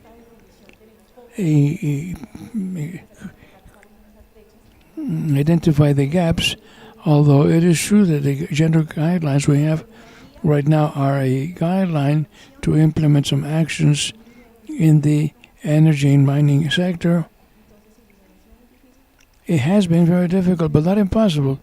The important thing is to have the intention, have an idea, to be able to set up actions that we can measure in the medium and long term. Because we already had with a short term and make it visible, and they need to think about specific actions and strategies to strengthen women in mining.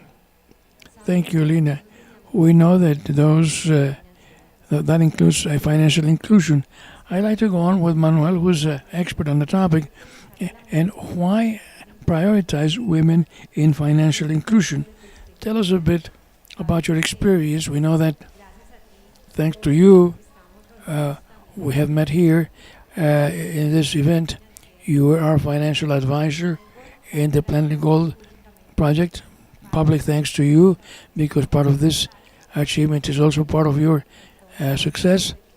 So from your point of view, why prioritize women? Thank you very much. Thank you for being invited to this important space, which is truly the end of this major effort. It's not only by the project, but in the entire institution, a number of actors that are going to be on the ground and are going to be providing the sustainability for the structure, for the strategies. So thank you for being part of the panel. Thank greeting my colleagues. I think that the importance has been discovered as we've implemented the project. From the beginning, it was very smart. When we thought about the project, that we should be able to have a gender approach across the board, such as strengthening assistance to institutionality, technical strengthening, issue of communications, and financial inclusion. But in addition to that, we have always have a gender approach. So from the beginning of the formulation of the project, it's been very well thought out. What we decided to define our communities, and I'm going to talk about basically the territories where we work: Lower Bajo Cauca, South Bolivar, Cauca. Very diverse communities, very different. Each one has its peculiarities, and began to have this definition, and we realized that most of the mining companies, small mining companies that are working, that we want to assist with in these formalization processes, are represented by men. The workers are men. It's not that the project is exclusive. We're assisting them, which is basically participate men in them, but we understand about all these mining companies, about this subsistence mining. We can find some communities of women, of material selector, and even women who are part of the mining company, but who do not practice mining, but who are part of those local economies. So I said, if we don't use this gender approach and how can reach women, we will be leaving out a large part of our project. But obviously, we have some special impacts on women. We're seeing that even beyond their mining activities and farming activities, have also additional responsibilities at home. So we've also seen pregnancies and all. This women especially has some additional impacts, and that's why you understand why we should look for specific strategies to meet women's needs. So we started with this exercise. We started to find these groups of women, and we started to analyze the financial sector, financial analysis, we found some absurd issues. In fact, actually, in some communities in Cauca, only 0.1% of the mining communities are served by the financial sector. In southern Bolivia, there's no access, no channels, there's nothing. So, and also we found in some statistics that little service, which was by savings accounts, we realized that 70-80% are given to men, and basically so because the men who work in these companies that are informatization processes are the ones that serve them with those savings accounts because they can prove their revenue. But women are contributing to those productive units as well.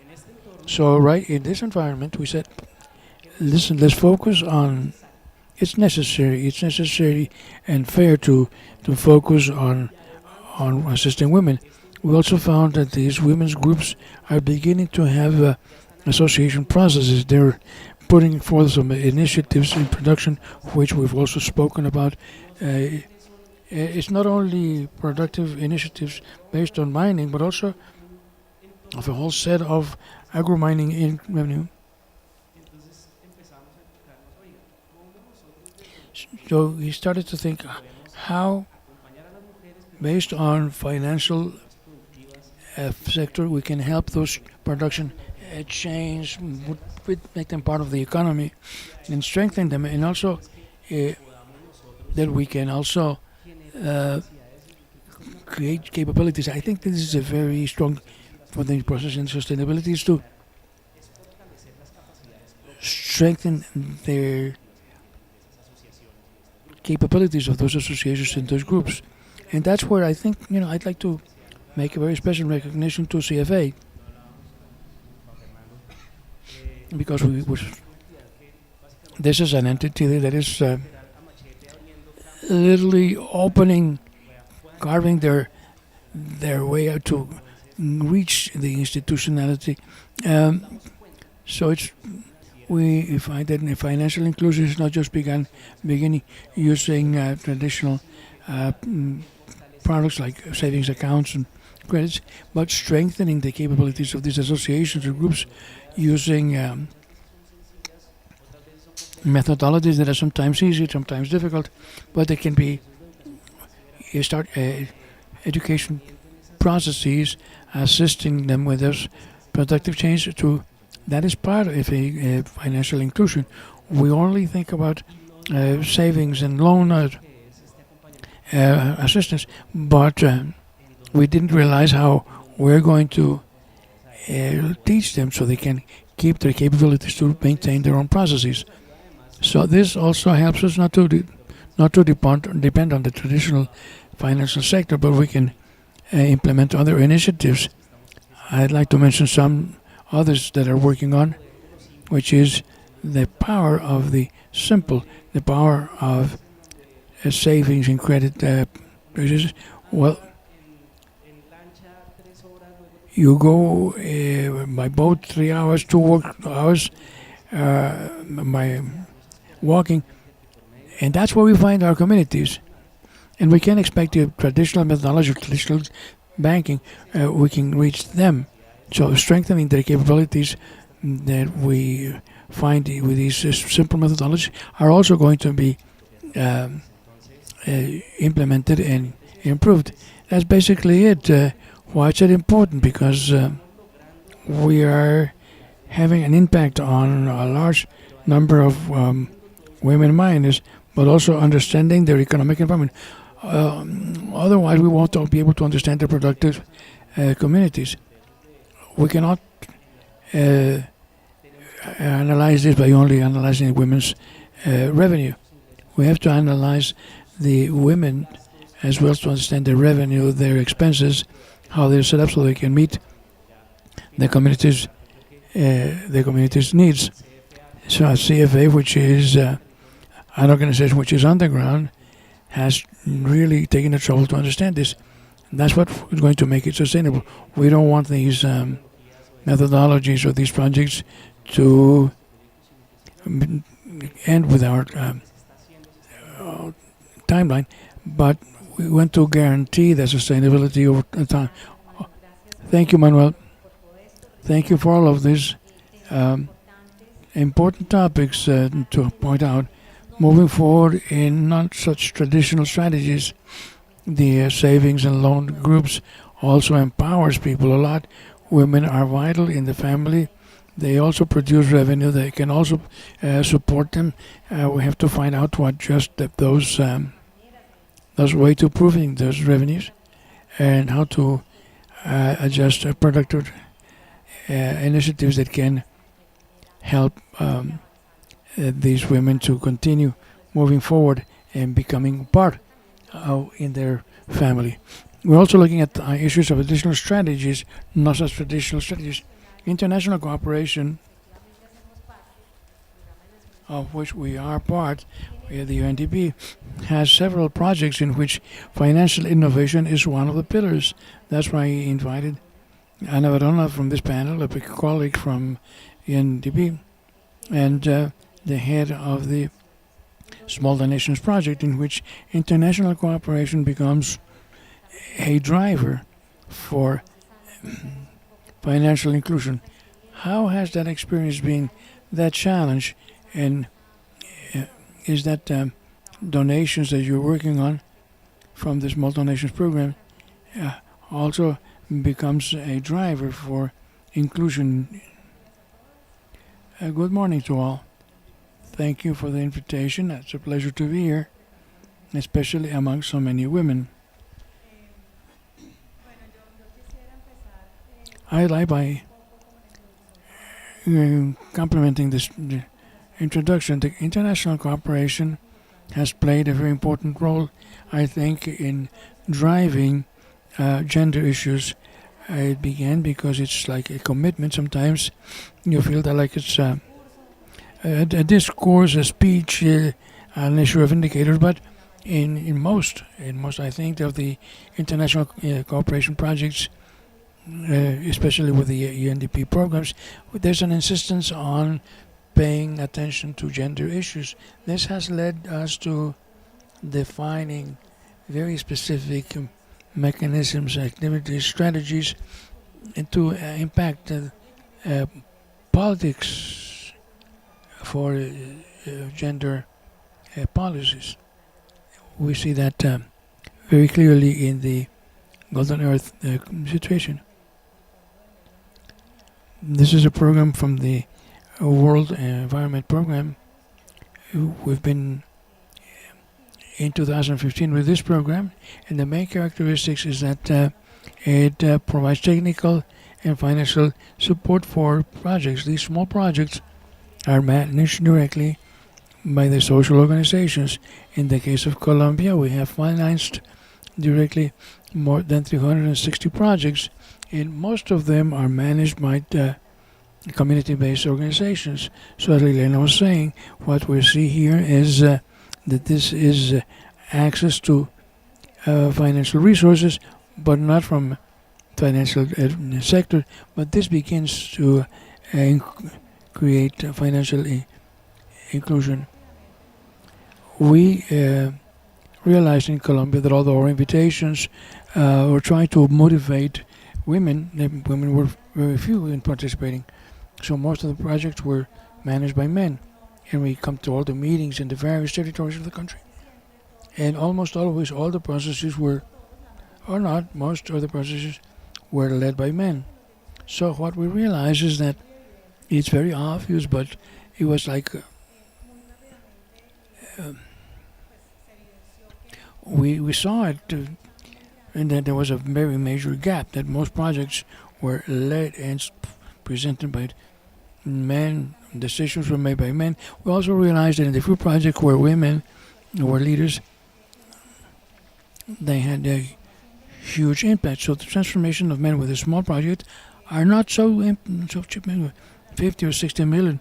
Women began with very specific actions, very shy, but that created a large number of impacts in local and personal informations. And we also realized that women were the best managers of money.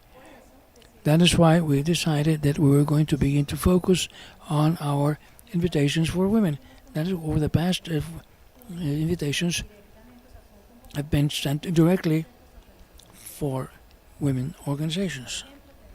We have 70 projects with indigenous women, another 35 in the weir areas, in the role of women in the gardens of the weirs.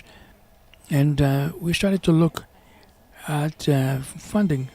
This is direct financing, especially access to resources, control over the resources, and decision-making power for those resources. And this creates, there's a lot of empowerment, additional empowerment, which is very important. Managing a project has some challenges that you already mentioned in the morning. And manage a bank account.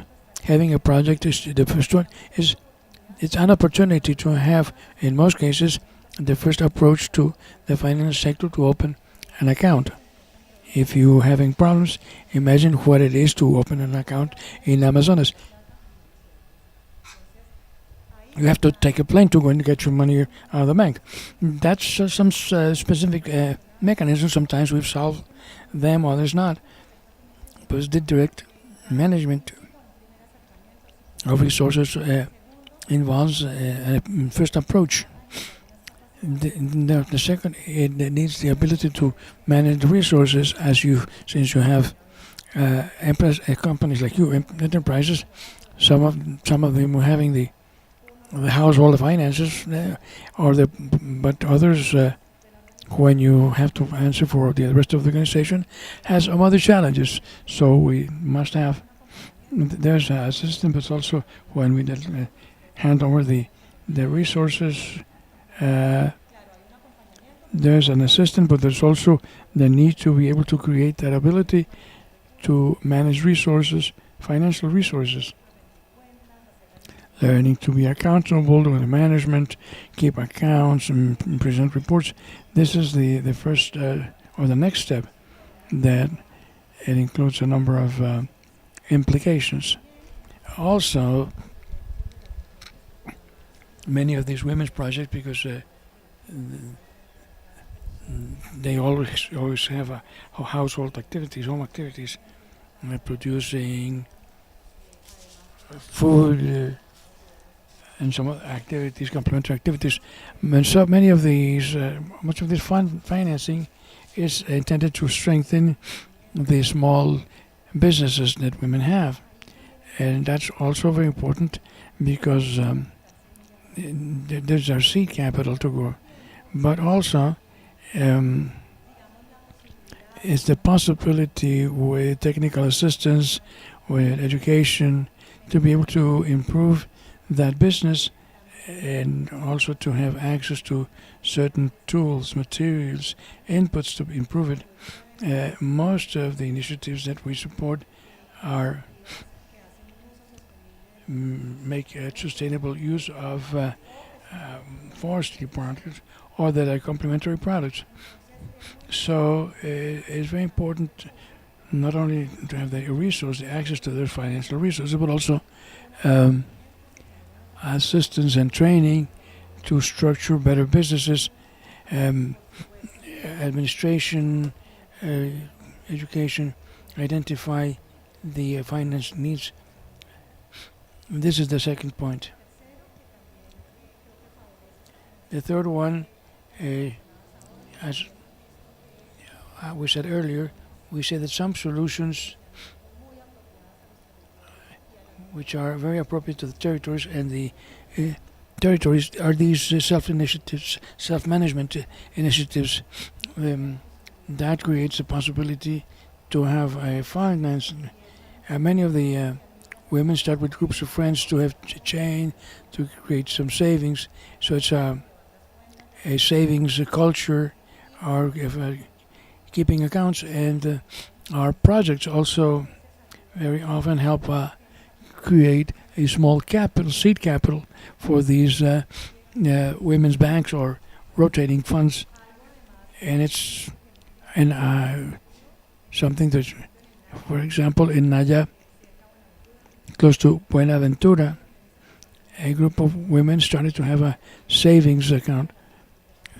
Some were had a base bakery, other fishers, and they trained other women how to do that. And what we did here is that very often there's a fear because of that. Managing resources, they create the ability to be able to transmit to others and expand those mechanisms. So I think that these self-management solutions where the women themselves take charge and lend each other, it's a very important step and solves some funding needs. And the next step, which is what Planet Gold explored in the alliance with ASGM, and we as the ABB are also beginning to look into, is that our international cooperation resources can be used to encourage alliances to facilitate the inclusion in the financial sector and do some co-funding or use guarantees to help those financing mechanisms. We think that there is another path that is beginning to open up. That's the first step. I think it's very important in these projects that these are a source of direct funding, but they create skills and abilities, confidence, so that they can be more become part of the financial sector. And I'd like to end here by saying that financial inclusion is seen as an access to resources, but what it does is create empowerment in many areas, and that's when we have to work it on. I don't know what is first, financial inclusion. In our case, we've worked it simultaneously, but I was telling Liliana yesterday that sometimes the mere fact that you have a support to work and improve your plot can lead to an empowerment process, a social and political and so financial empowerment. And sometimes we don't realize that, and you don't know what you can do and how all those changes are very important. And sometimes these little contributions and access to resources create an impact. In the financial sector, I think that we create some capabilities to be able to respond, which decreases risk, but also financial inclusion, access to resources, empower women, where we make use and leverage their contribution. The Secretary was saying earlier that the mining sector was the diamond of the economy. I think that the diamond of the economy are women.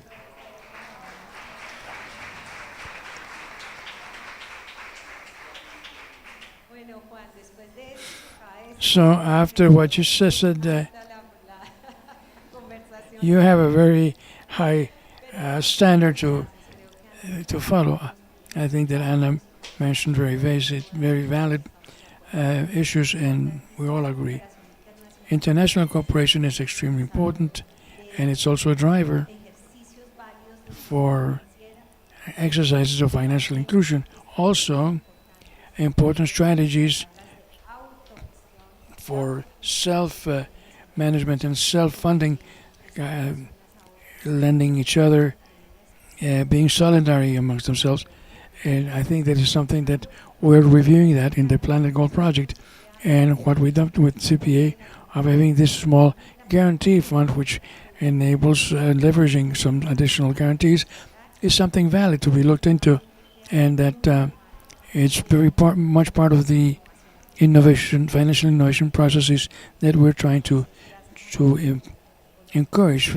Thank you for your notes and comments, and keeping all of this in mind, and saying that CPA also is in this model of innovation through this strategy of creating a network of mining women.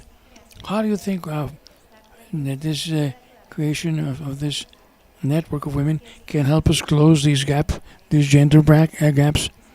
Will that get us closer to those major ideals? Major greeting to all of you, Thank you all for this space, for making it possible to having our first women's network in Colombia. We began to start to dream about it. We've been developing this network and economic circuits model for some time now, but we had imagined it for this sector specifically. Like Margarita was saying in this morning's panel, we had been working on small mining, but we didn't know the huge potential world, all the contributions that we can make to the social and economic development of our territories. And we see now that it is possible, that this seed that we planted yesterday will sprout, because it's the best. These women have taught us and have made us hope and believe that it is possible. From the solidary model, which is what we do that. We do that inspired on the culture of solidarity, social economy, and we're convinced that getting together leads us to improve people's quality of life. The networking model has an important approach. You don't see each other as competitors, especially when such complexities are seen. And getting women together, it's been easier and much more impactful, because when you leave their houses, when they listen to other women, what they do, when they begin to know and have access to one of the basic principles, which is knowledge management, they begin to empower, but also create economic autonomy. When they say, okay, let's sell gold, but or let's buy together, so we can dilute the costs. So the network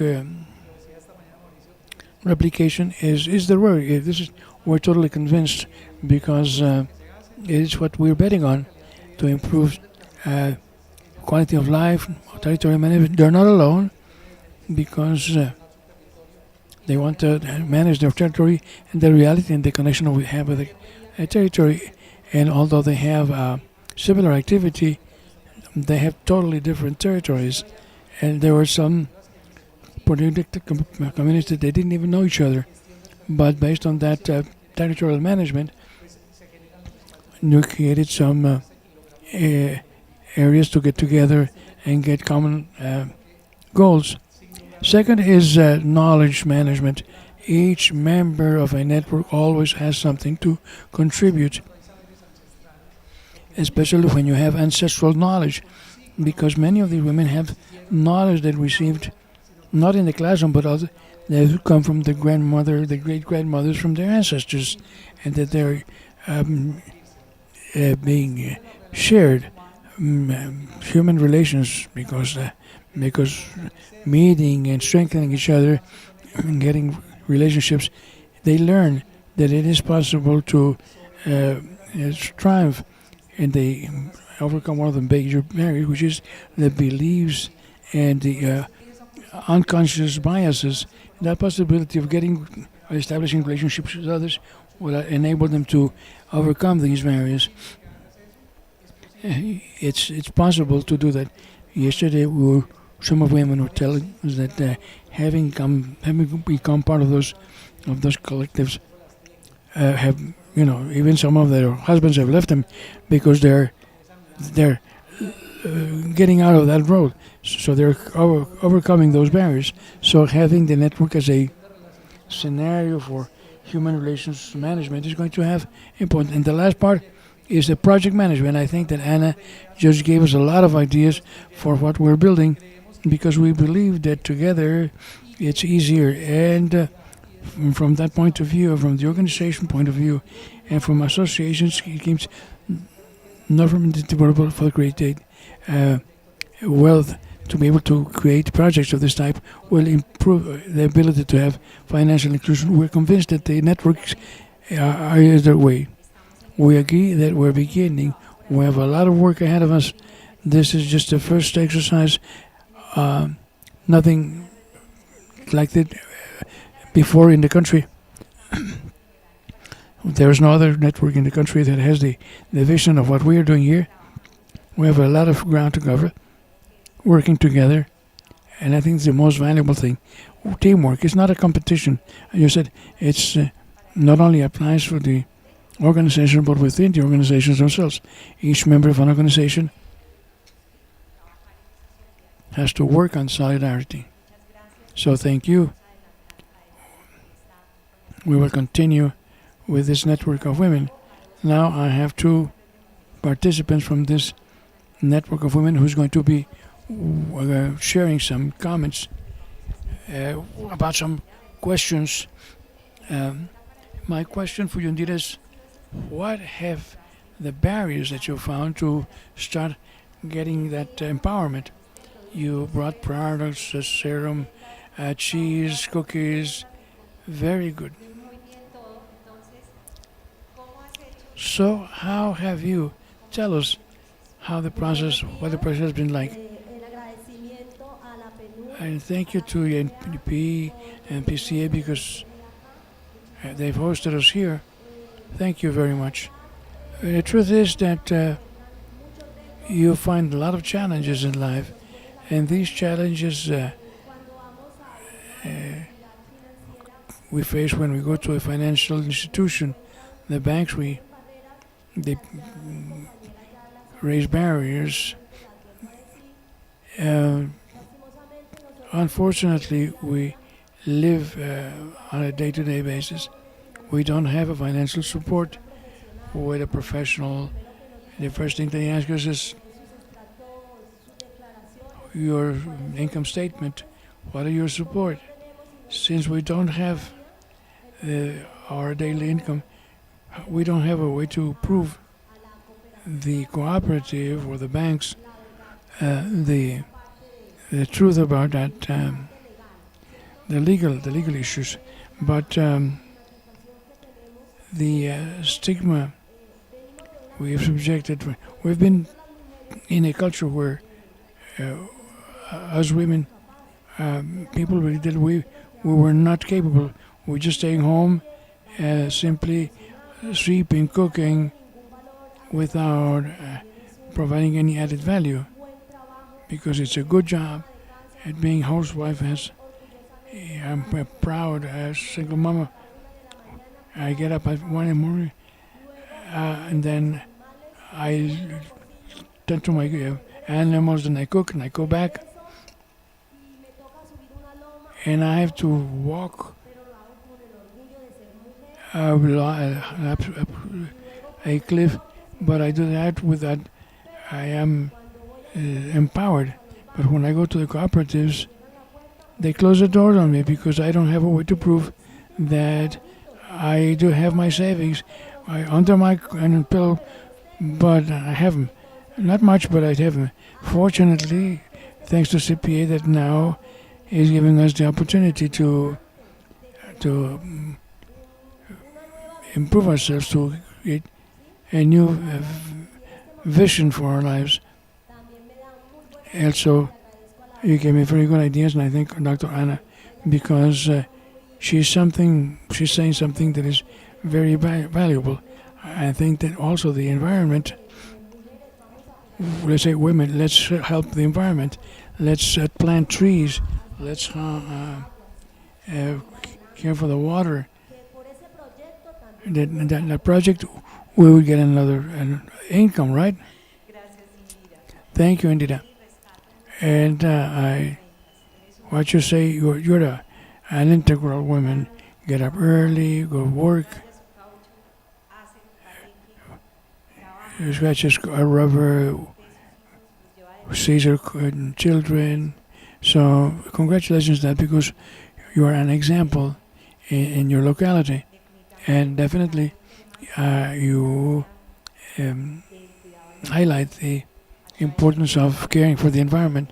Through Planet Gold project, we are also interested in having those areas that might be degraded by mining, obviously can be rehabilitated, can be restored. And there are also green economy lines that can provide support and might be available for financing those activities.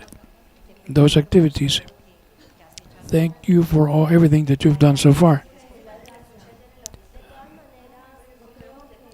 I think that this meeting leaves us with a lesson that we can save and we can be successful in spite of the fact that we're women. Women are, from the country there. Let's not lose our habits and our drive. Thank you, Indira.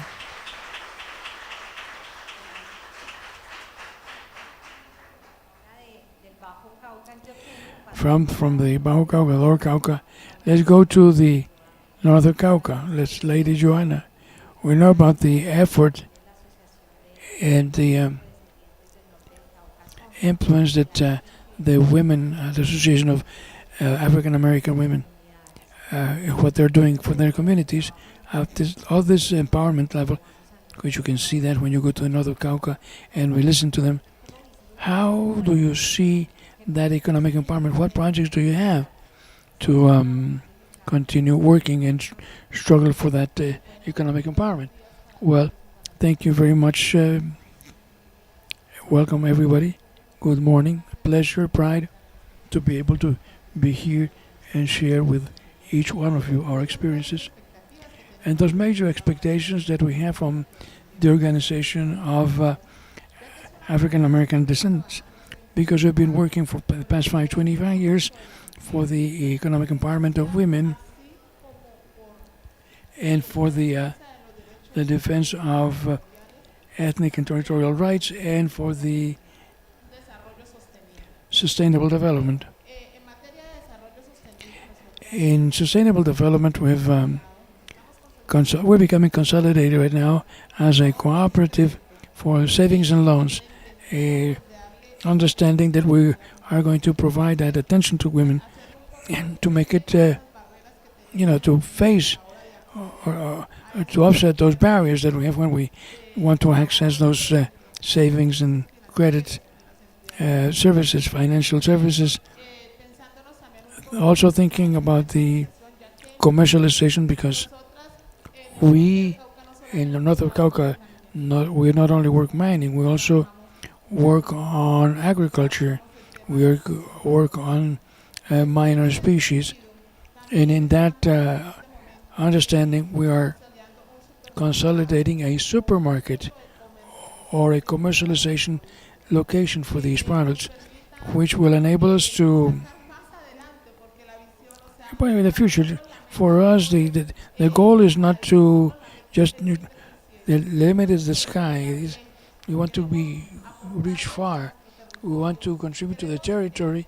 We want to empower ourselves even more like women. Why? Because we've had to suffer as part of those conflicts that we've lived in the North of Cauca. We've also had to face those violence of gender-based violence, and we know that an economically empowered woman in knowledge will not be victimized. That's also our goal, continue to face those situations becoming victims. We don't want to be victims. We want to go beyond that. We want to be resilient. We want to resist and continue.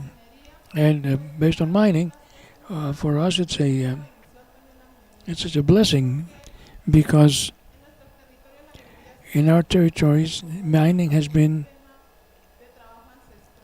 as an ancestral type of work. We see mining the way to have resources, but also it is extremely representative, because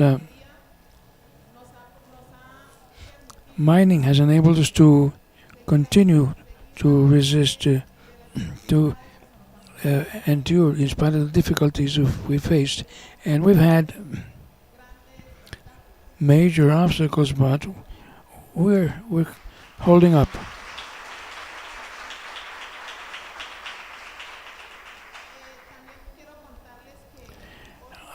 Another of the gaps that we have is the male dominance. Being a woman and being a black woman in our country is not easy. It's not easy, but we also want to face that situation of that male dominance machismo, or racism that we've been having in our territories, in our communities. Indeed, that structural violence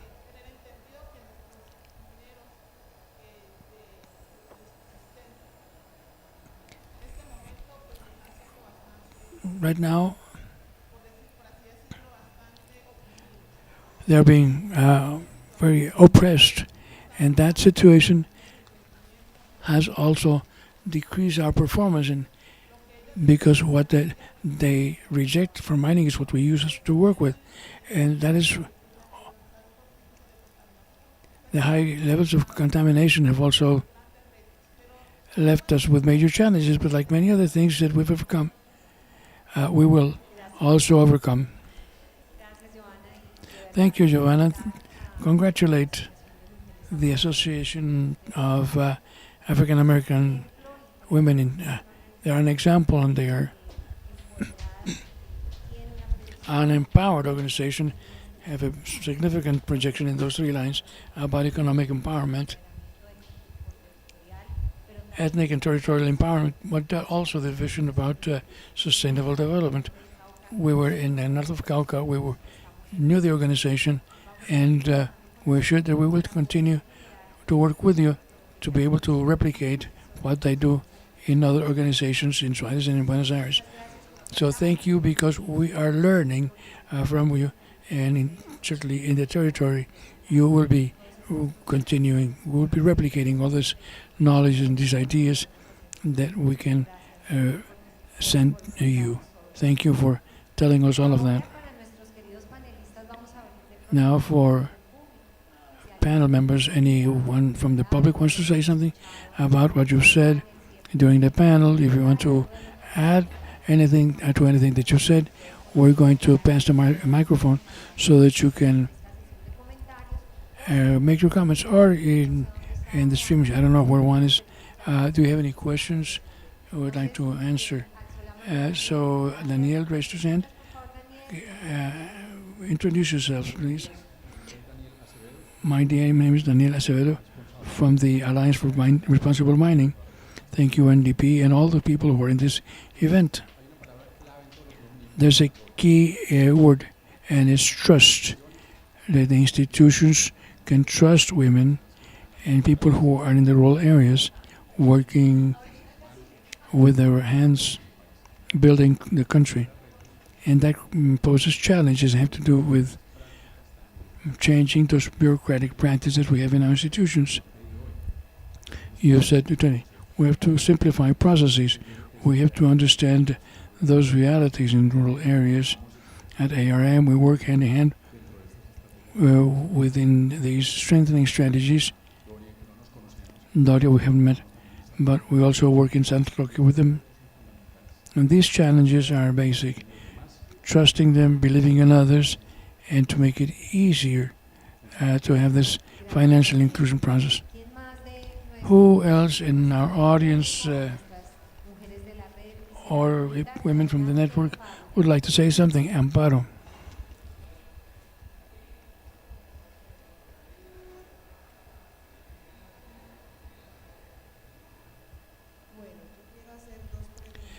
I want to ask 2 questions. Those who are in the panel, especially Joanna, mentioned about mining. Right now, in our territory, we're very worried because many organizations are acquiring the miners. They're asking for too many things that they can't comply with. Another thing is that we as women, they're denying them the right to use the explosives for the explosives. In our territory, we use 2 types of mining, which is alluvial and phylon. And right now, the opening or the mining is the one that is using explosives. My question also is, about finances to CPA. What are the requirements? What rates of interest do you have right now? I understand that the rate of interest can go up or down, but I too would like to know what is the current rate of interest. Thank you, Amparo. Let's Lina from Ministry can whatever you can, because one way or another you might not have the information, but tell us something about what Amparo has said about the explosives. And good morning. Thank you for your questions. We have mining engineering Abel Arias, who is the expert to answer. We know that there are controls which we cannot violate, although we know that to handle explosives we have to follow a procedure that have been working with the Ministry of Mines and Energy with some groups to determine better mechanisms, the most appropriate processes to allow our small miners to access the explosives, but we must care for the environment in this mining security and the well-being of the people, so that we don't have those accidents that we have seen in the mining.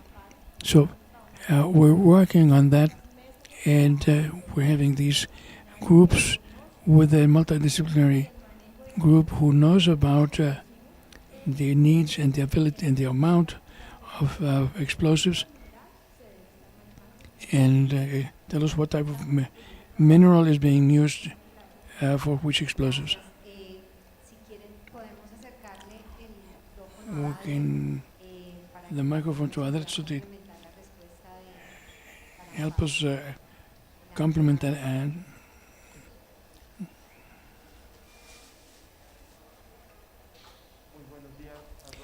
good morning.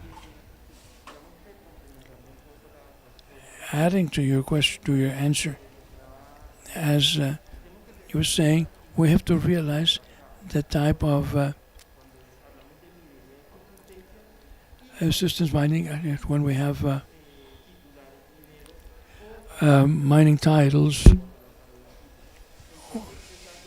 So those two conditions is there are some procedures that we have to follow. Now we are working with the issue because we understand that there are some specific conditions with the holders of the with the deeds and those who are working under the mining deeds. Usually the holder has a license, but they will have to know who they have those licenses, so we can get together later and in private. Thank you, Adel. Thank you.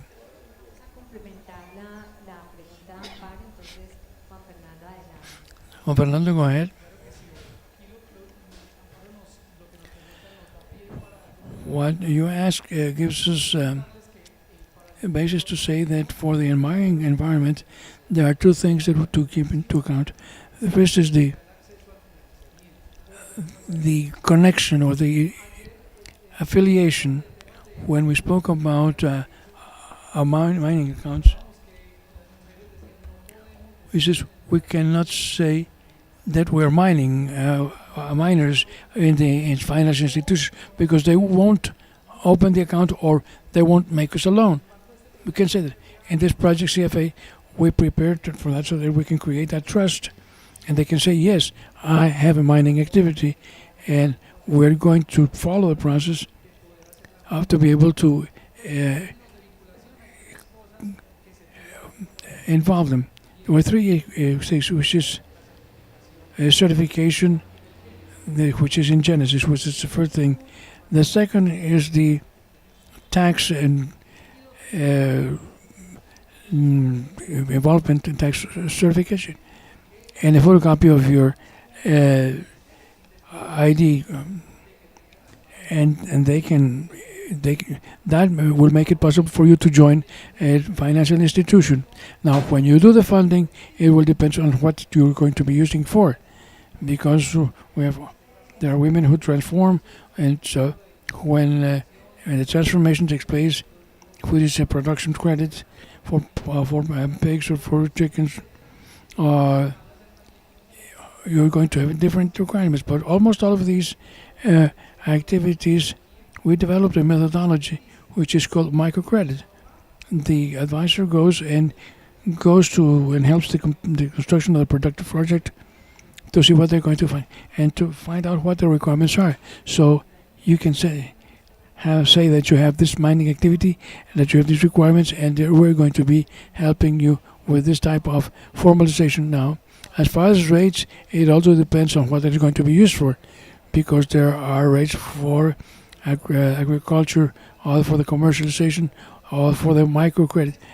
And that's important because since we're doing an important bet on the gender, we have a differential rate of interest for women, 200 points below whatever the credit line is. That's an important positive in that. Thank you, Juan. And it's very important to have this information. I think that when we were in north of Cauca, we had the possibility of having an independent from other organizations and important office, because we see some pluses that might be interesting for all our mining women in that area of the country. So thank you very much. And Amparo, for specific issues, you are in the network, so welcome. Who would also like to ask a question?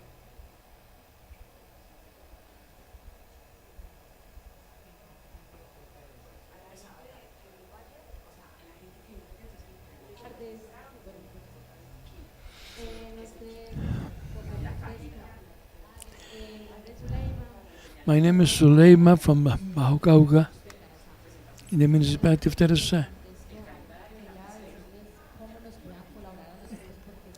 How can you help us? Because I know, and I more or less.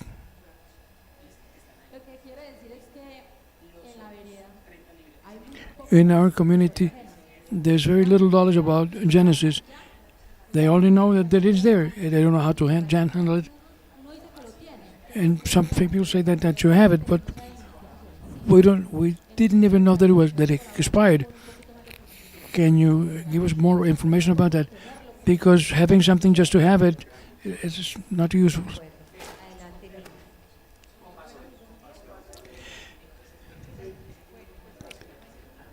No problem. I'll take your information down so I can coordinate a call with you, so I can find the time to have training. The Genesis platform is led by the National Mining Agency, but there's no problem. We can coordinate that meeting with the group that we have from our mining formalization, and they can explain to you what the platform is, what it's good for, in a way that you can do subsistence mining legally in your area. And if you have you on the ground, we can also find a way with local authorities, which is the mayor, whom we will also reach with some training. So we have the commitment and the homework of going on with this, because it has been a request that we listen here from different organizations where the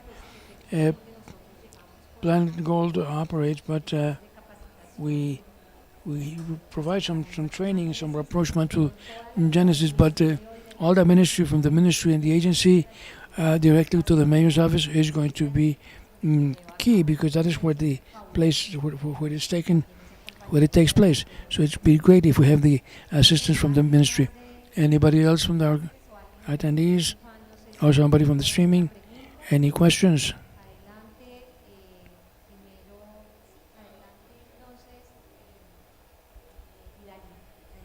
Idali, go ahead. My name is Aidali Bertara. My question is, when you registered in the Genesis platform and your name or last name is wrong, what can you do? I have a problem with that. I don't know whether Lina or other from the ministry.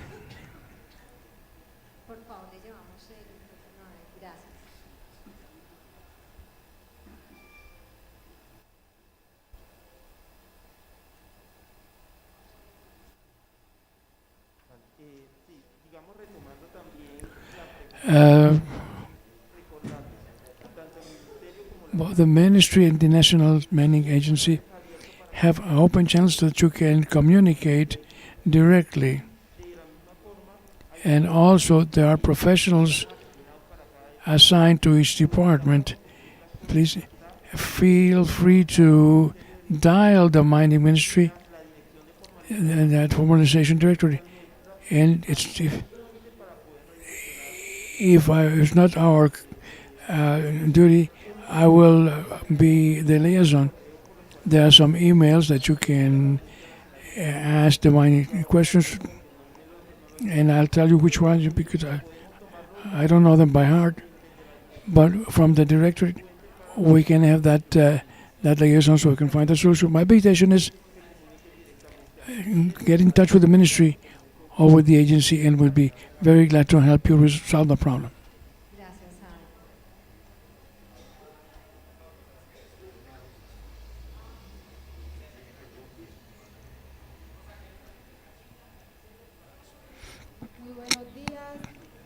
Good morning, Luz Dali Guerra.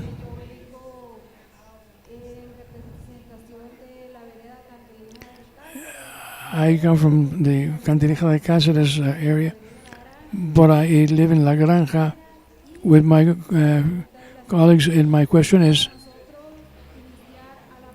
to start how would we access that, because we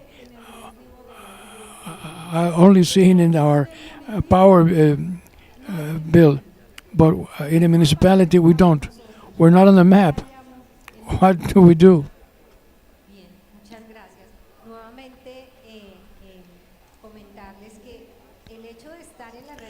The fact that you're in the network not only will help us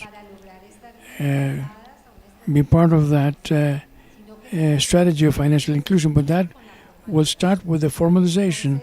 So we will be with you, assisting you so that you can go into Genesis, so that Aidali can resolve her name and issues. So if you're here, you can count on Planet Gold to help you. But obviously, together with the Ministry of Mining and Energy, the National Agency, which are the ones that are responsible for the platform, and that is why we're going to be working together. And I want to give you that answer so that we not only pay for the electricity, but also have the possibility to have this formalization. For that's what the network is for. Not only to go in and help training. This is a co-formation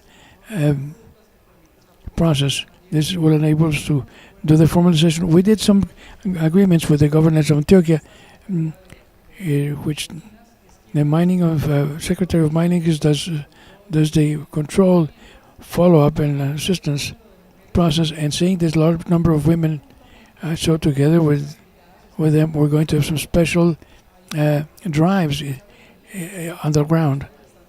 Have your meetings with the CPA's manager, so that all these questions and concerns can be resolved. Because if it's one by one, it's going to be difficult. But their network is exactly for that, to make them visible in integration, to answer all those questions. Thank you.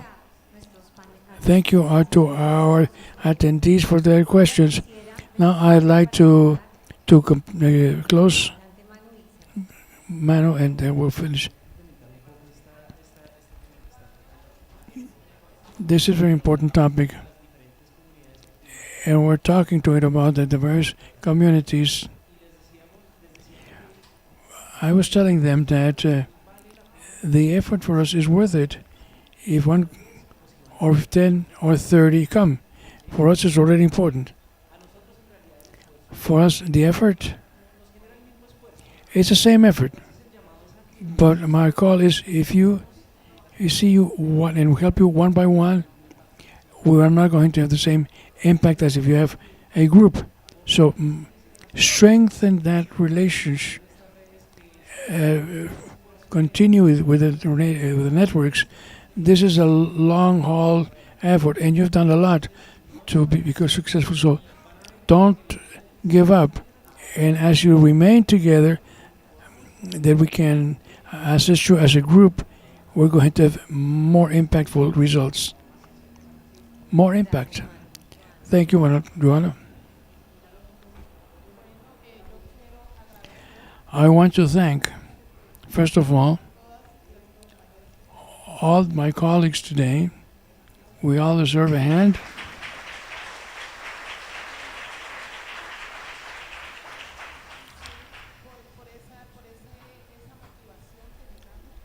Due to the motivation that allows us to share experiences, for that is very important.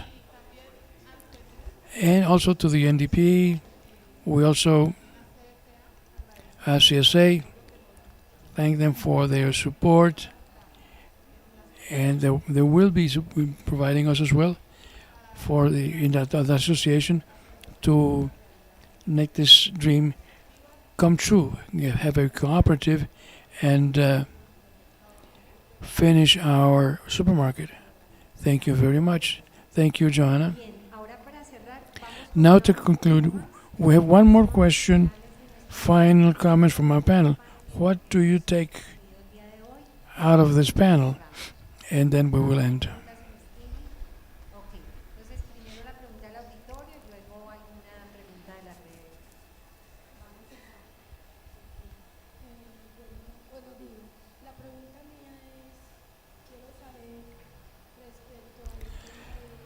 I want to know about the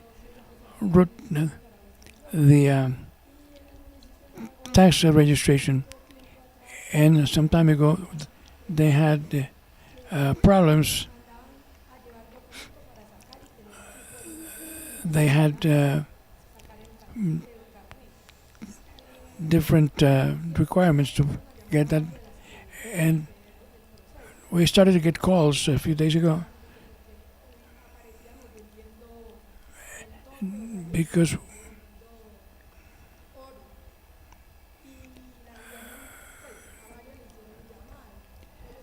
and they showed that we were supposedly selling gold, and we were not selling that.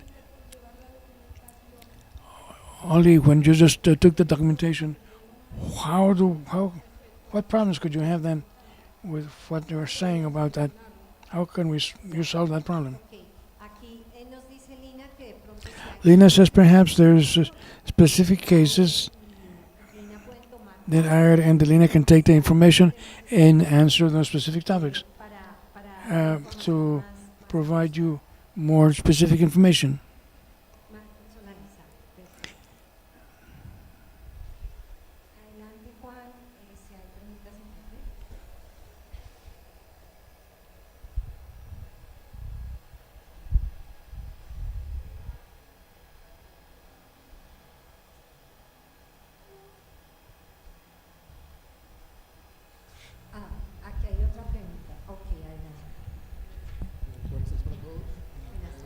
Another question here. More than a question, it's like a comment. Listening to the women, all the questions that you have asked, I represent an international commercialization, the entire ecosystem. We have several actors, and this part of the funding direct of the bank and other entities which are not the traditional ones. The questions you have asked about the women, what Daniel said about the bureaucracy, Wouldn't it be very good if in all these invitations we were all invited, those who are part of the ecosystem, both those who have to go to cover the municipalities, to go beg the mayor to solve the problem, or to the major commercializers or major companies who have a direct intervention in their commercialization. We commercializers who export has also been stigmatized because of the policies of ignorance. Most of the representatives, those who handle the information, don't leave their desks. They don't take a boat to go to the municipality where you have to go upriver for 6 hours. It would be very good for the foundations, the associations, and yourselves can have a broader panel. The National Mining Agency is implementing a system for traceability. Last year, through the banking law, all financial entities opened their doors. Before that, it was very complicated to be able to get access to the banking system. So my question is, or my invitation is that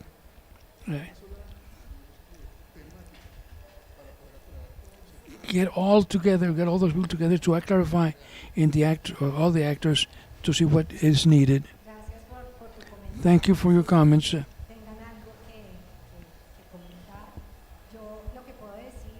What I can say and add is that through the Planet Gold project, we have identified 2 chains of responsible suppliers which were taking gold from small and subsistence mining into the market.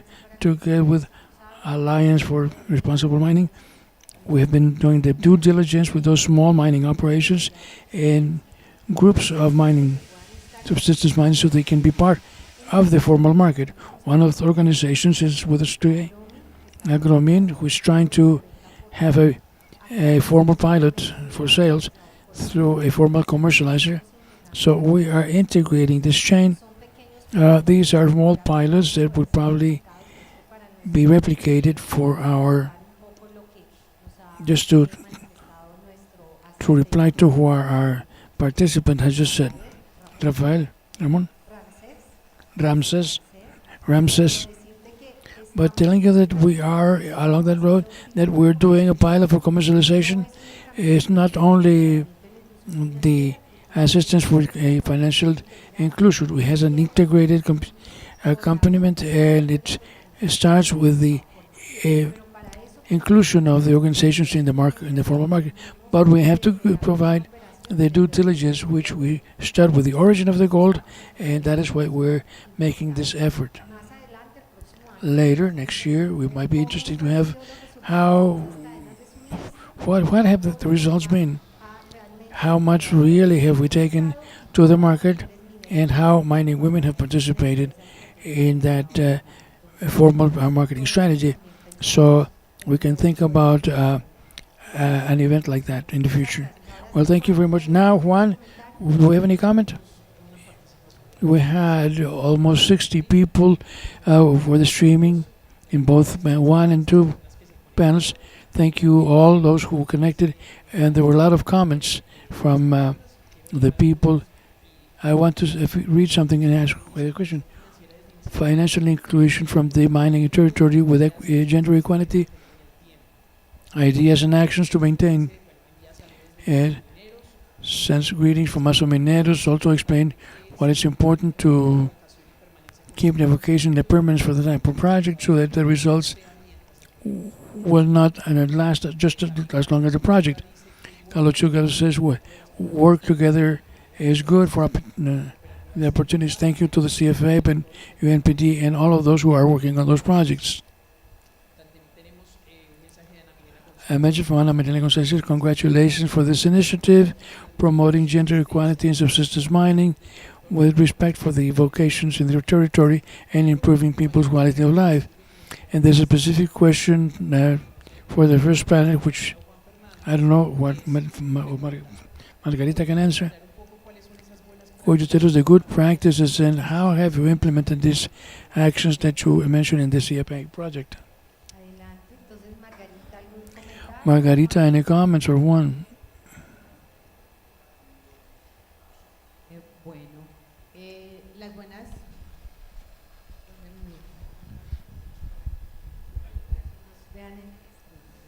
las buenas prácticas y como lo mencionaba ahora, Good practices en la intervención de la comercializadora, in the presentation by the commercializing company.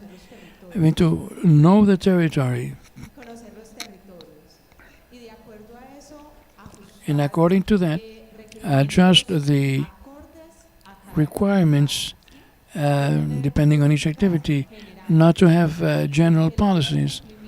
The compliance and risk areas will be part of the knowledge of the territories, and therefore the definition of the policy, because one of the responsibilities is to properly manage the resources that the savers are giving to the cooperative. And that's we couldn't then define or tell you each one of those policies because we will not end it this afternoon. So it's very important to have the collective construction, listening, not going alone to the territories because by ourselves we can't do it, and to also constantly be updating the information that we as a community to provide. Financial education is key. One thing is to earn the money. It's difficult, more difficult to manage it. These business opportunities, we have to provide business opportunities and try to include our social benefits to the minor, the family group, so we can go beyond that with well-being and generate some changes in the lifestyle of the community that clearly needs not only that this institution, but also of those institutions that have participated in the panel. Thank you, Margarita. They're going to complete the question, the panel with one last question. What do you take from this panel?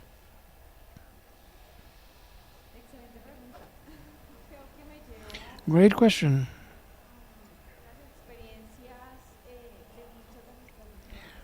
The experiences from many of our women.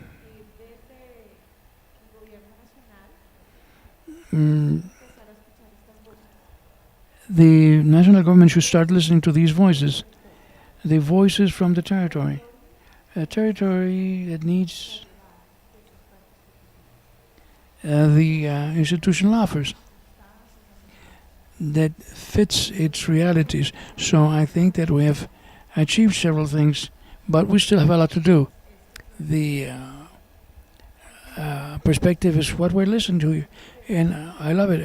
I think that the national government needs to reinforce international cooperation, because we know that international cooperation has a line which is also is aimed at the government, and that we start to articulate and strengthen those ties. That we've also been doing that to be able to reach these actions. We need to reach the territories and to be able to listen to these women who are really you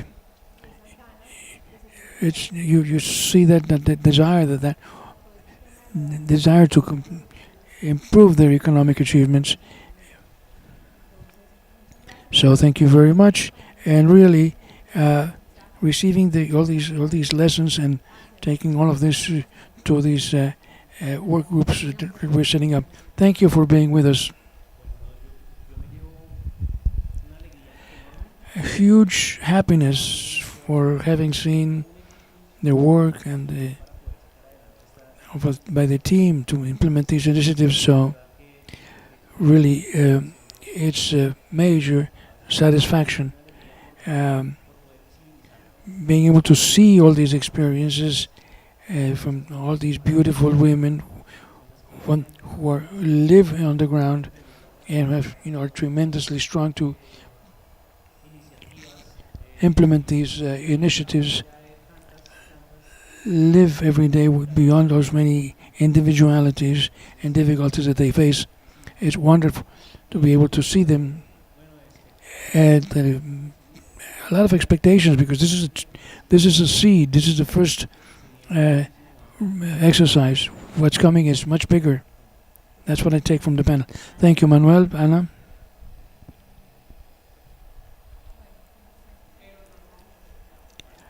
Admiration. I admire the work that you're doing, all the difficulties they're overcoming. Also, you also feel the continuous challenge for coordination.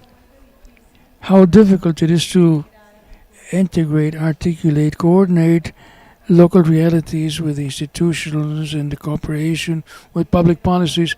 But the valuable thing, the hope is that we see here an example, very specific example, and that is the message that I want to leave here. That here with the alliance, we have the CPA, the constant rapprochement. We have some strategies. We can involve the private in the public sectors and together. And this is a sample that it can be done, and it is up to each one of us.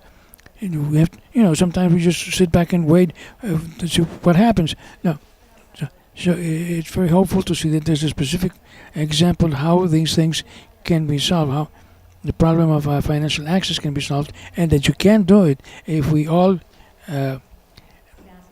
make a commitment. We will. Thank you, Ana. One word, which is integrality. Financial inclusion is not only a financial product. It's an integrated reality for women, and how financial inclusion improves women's quality of life in production and personal and family lives, and be able to challenge and continue with this growth in Colombia. Thank you, Indira. I am very hopeful and thankful to see that I'm very thankful to UNDP, Plan Gold Colombia, and thanks to them, we are together, and this is the road, this is the way to do it. We're doing it is right. All right, women, let's continue together, because this is the way, and thanks to them, we will move forward, and let's not damage the network. Let's continue for a mercury-free Colombia. I also take a lot of expectations with me, a lot of answers also for those questions who had the territory, who are waiting. What do we take? Thanks.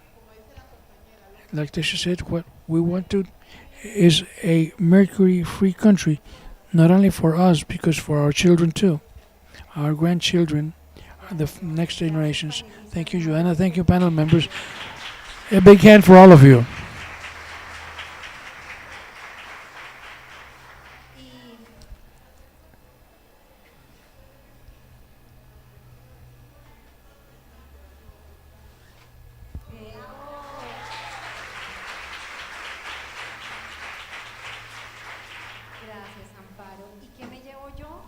What do I take with me?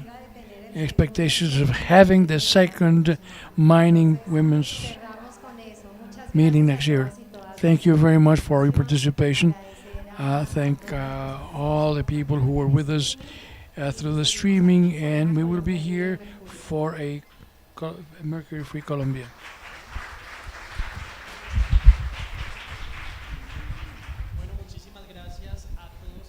Thank you, everyone who was with us today. We will be giving you through the email some of the results of these experiences for the past 2 days. That will be done over the next week. We also thank those who connected via streaming through our digital channels to see the transmission. And this is going to be recorded so that you can relive the best moments. of our panel members, and thank you our attendees and participants. Right now, we thank you, and we ask the women and to stay here to take some pictures. So have a nice, excellent afternoon, and we will see you in the next meeting. Thank you.